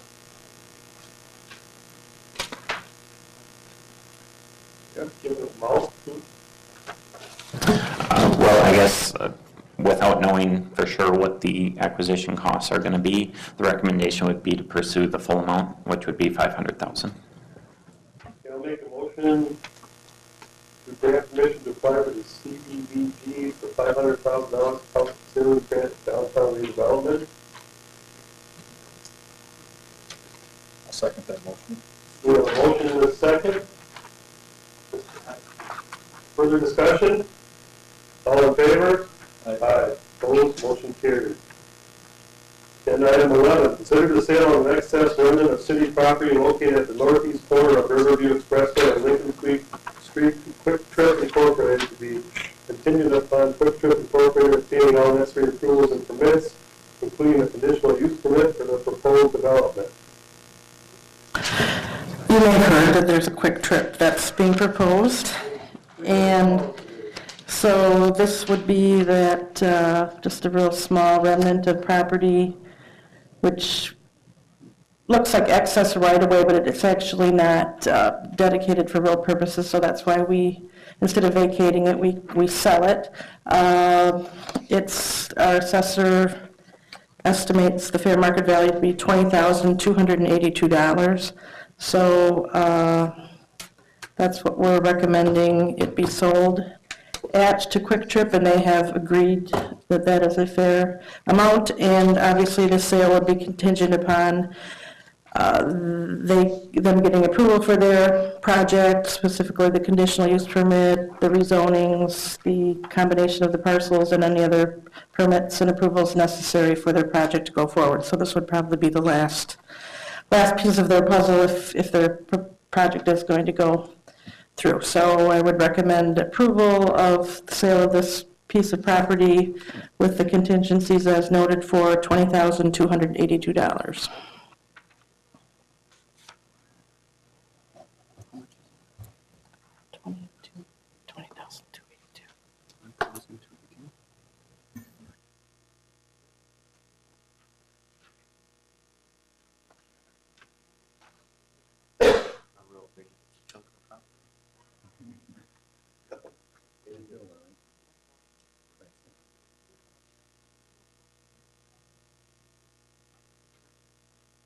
Make a motion to consider the sale of excess rent in the city property located at the northeast corner of Riverview Expressway and Lincoln Street to Quick Trip Inc. To be contingent upon Quick Trip Inc. obtaining all necessary approvals and permits, including conditional use permit for the proposed development. Sale would be for $20,282. I'll second. We have a motion and a second. Any further discussion? All in favor? Aye. Opposed? Motion carried. Item 12, review and consider furniture replacement proposal for mayor's office and city hall lobbies.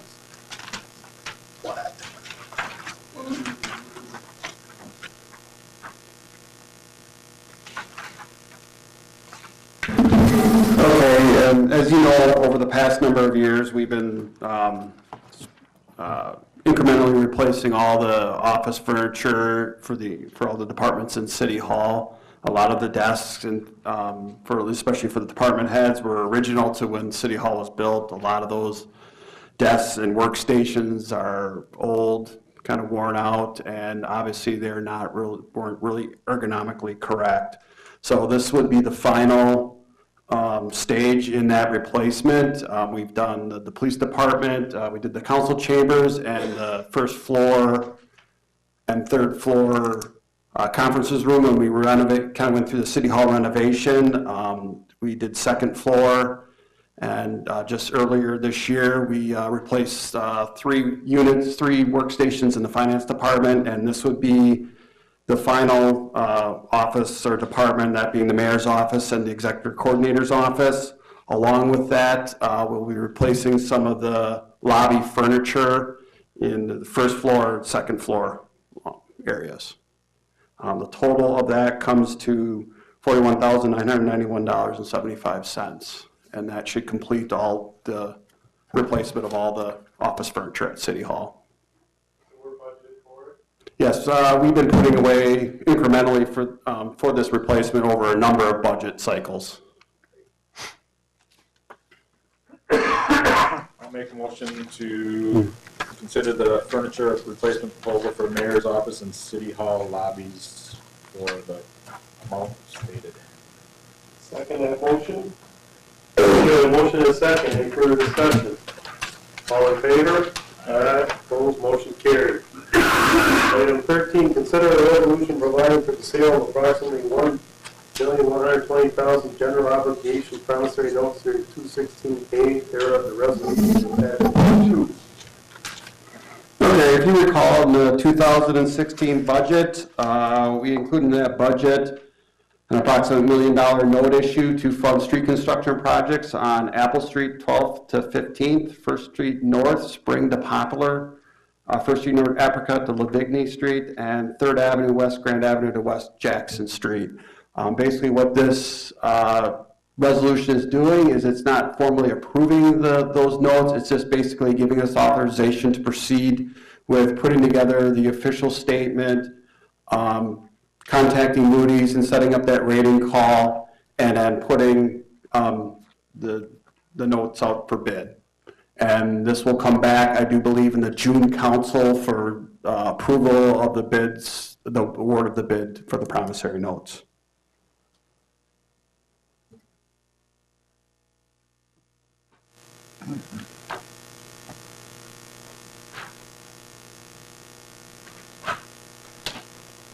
I'll make a motion to consider a resolution providing for the sale of approximately $1,120,000 with general obligation promissory note series 216A. Second. We have a motion, second. Motion and a second. Any further discussion? All in favor? Aye. Opposed, motion carried. Item 14, beverage operator license applications.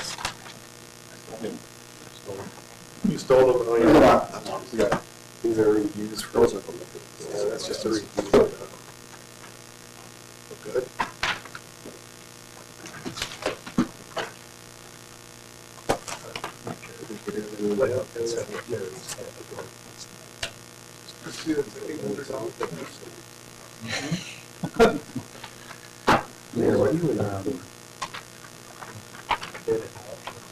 Yeah, last year. Next year. Parsons is out a little bit. There's some secretary. Could you Parsons is out a little bit? There's a lot. All of them are. All the new stuff in the assessor's office. Oh, two, that's good. Here, Joe, I'll give you a pass. And in fact, even Jane, she got the letter. She just, because we just sitting, much rather stand.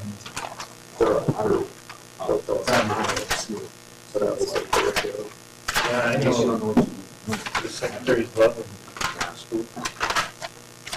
Someone who stands all day working on his heart. Sit down and eat back. Yeah. The alternative. I think this is John. Oh. So that's my, that's his pen and Joe's pen.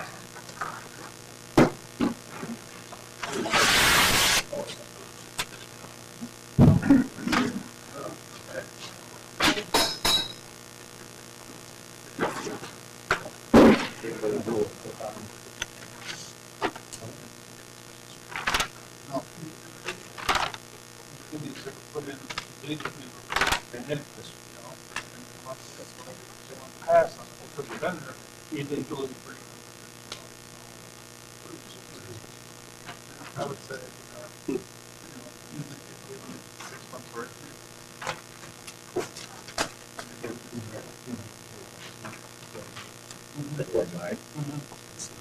Oh, there's one right saying where. Oh.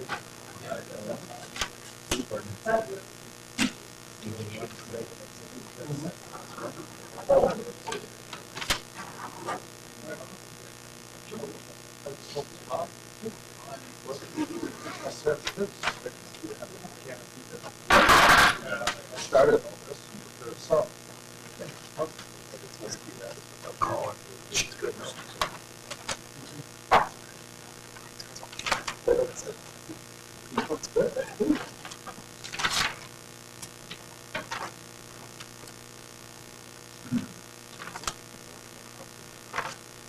That's good. What's your wine license?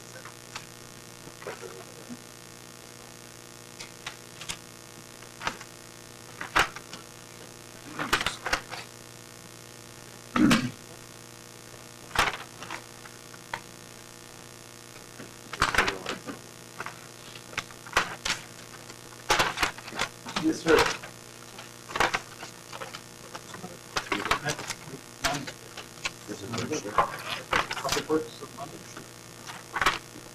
Another big agenda. Oh, see, actually, this one. Some of the stuff. Did not have.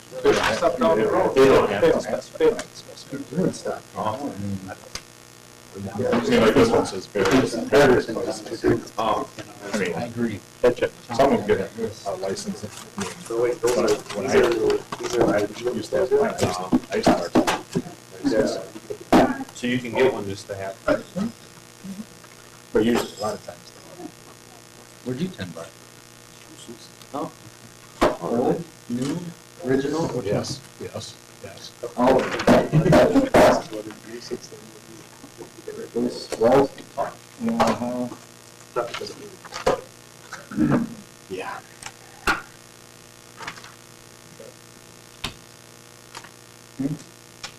We're not there yet.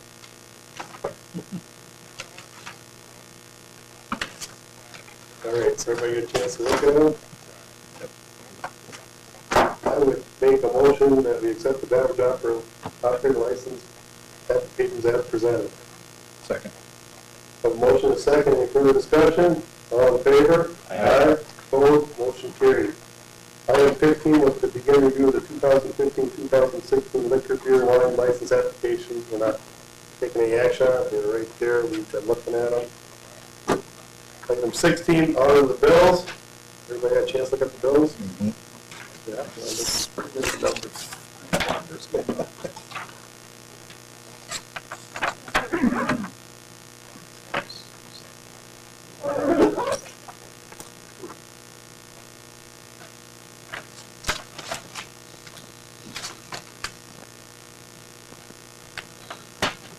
I'll make a motion to approve the audit of the bills as presented from check 63254 to 99051.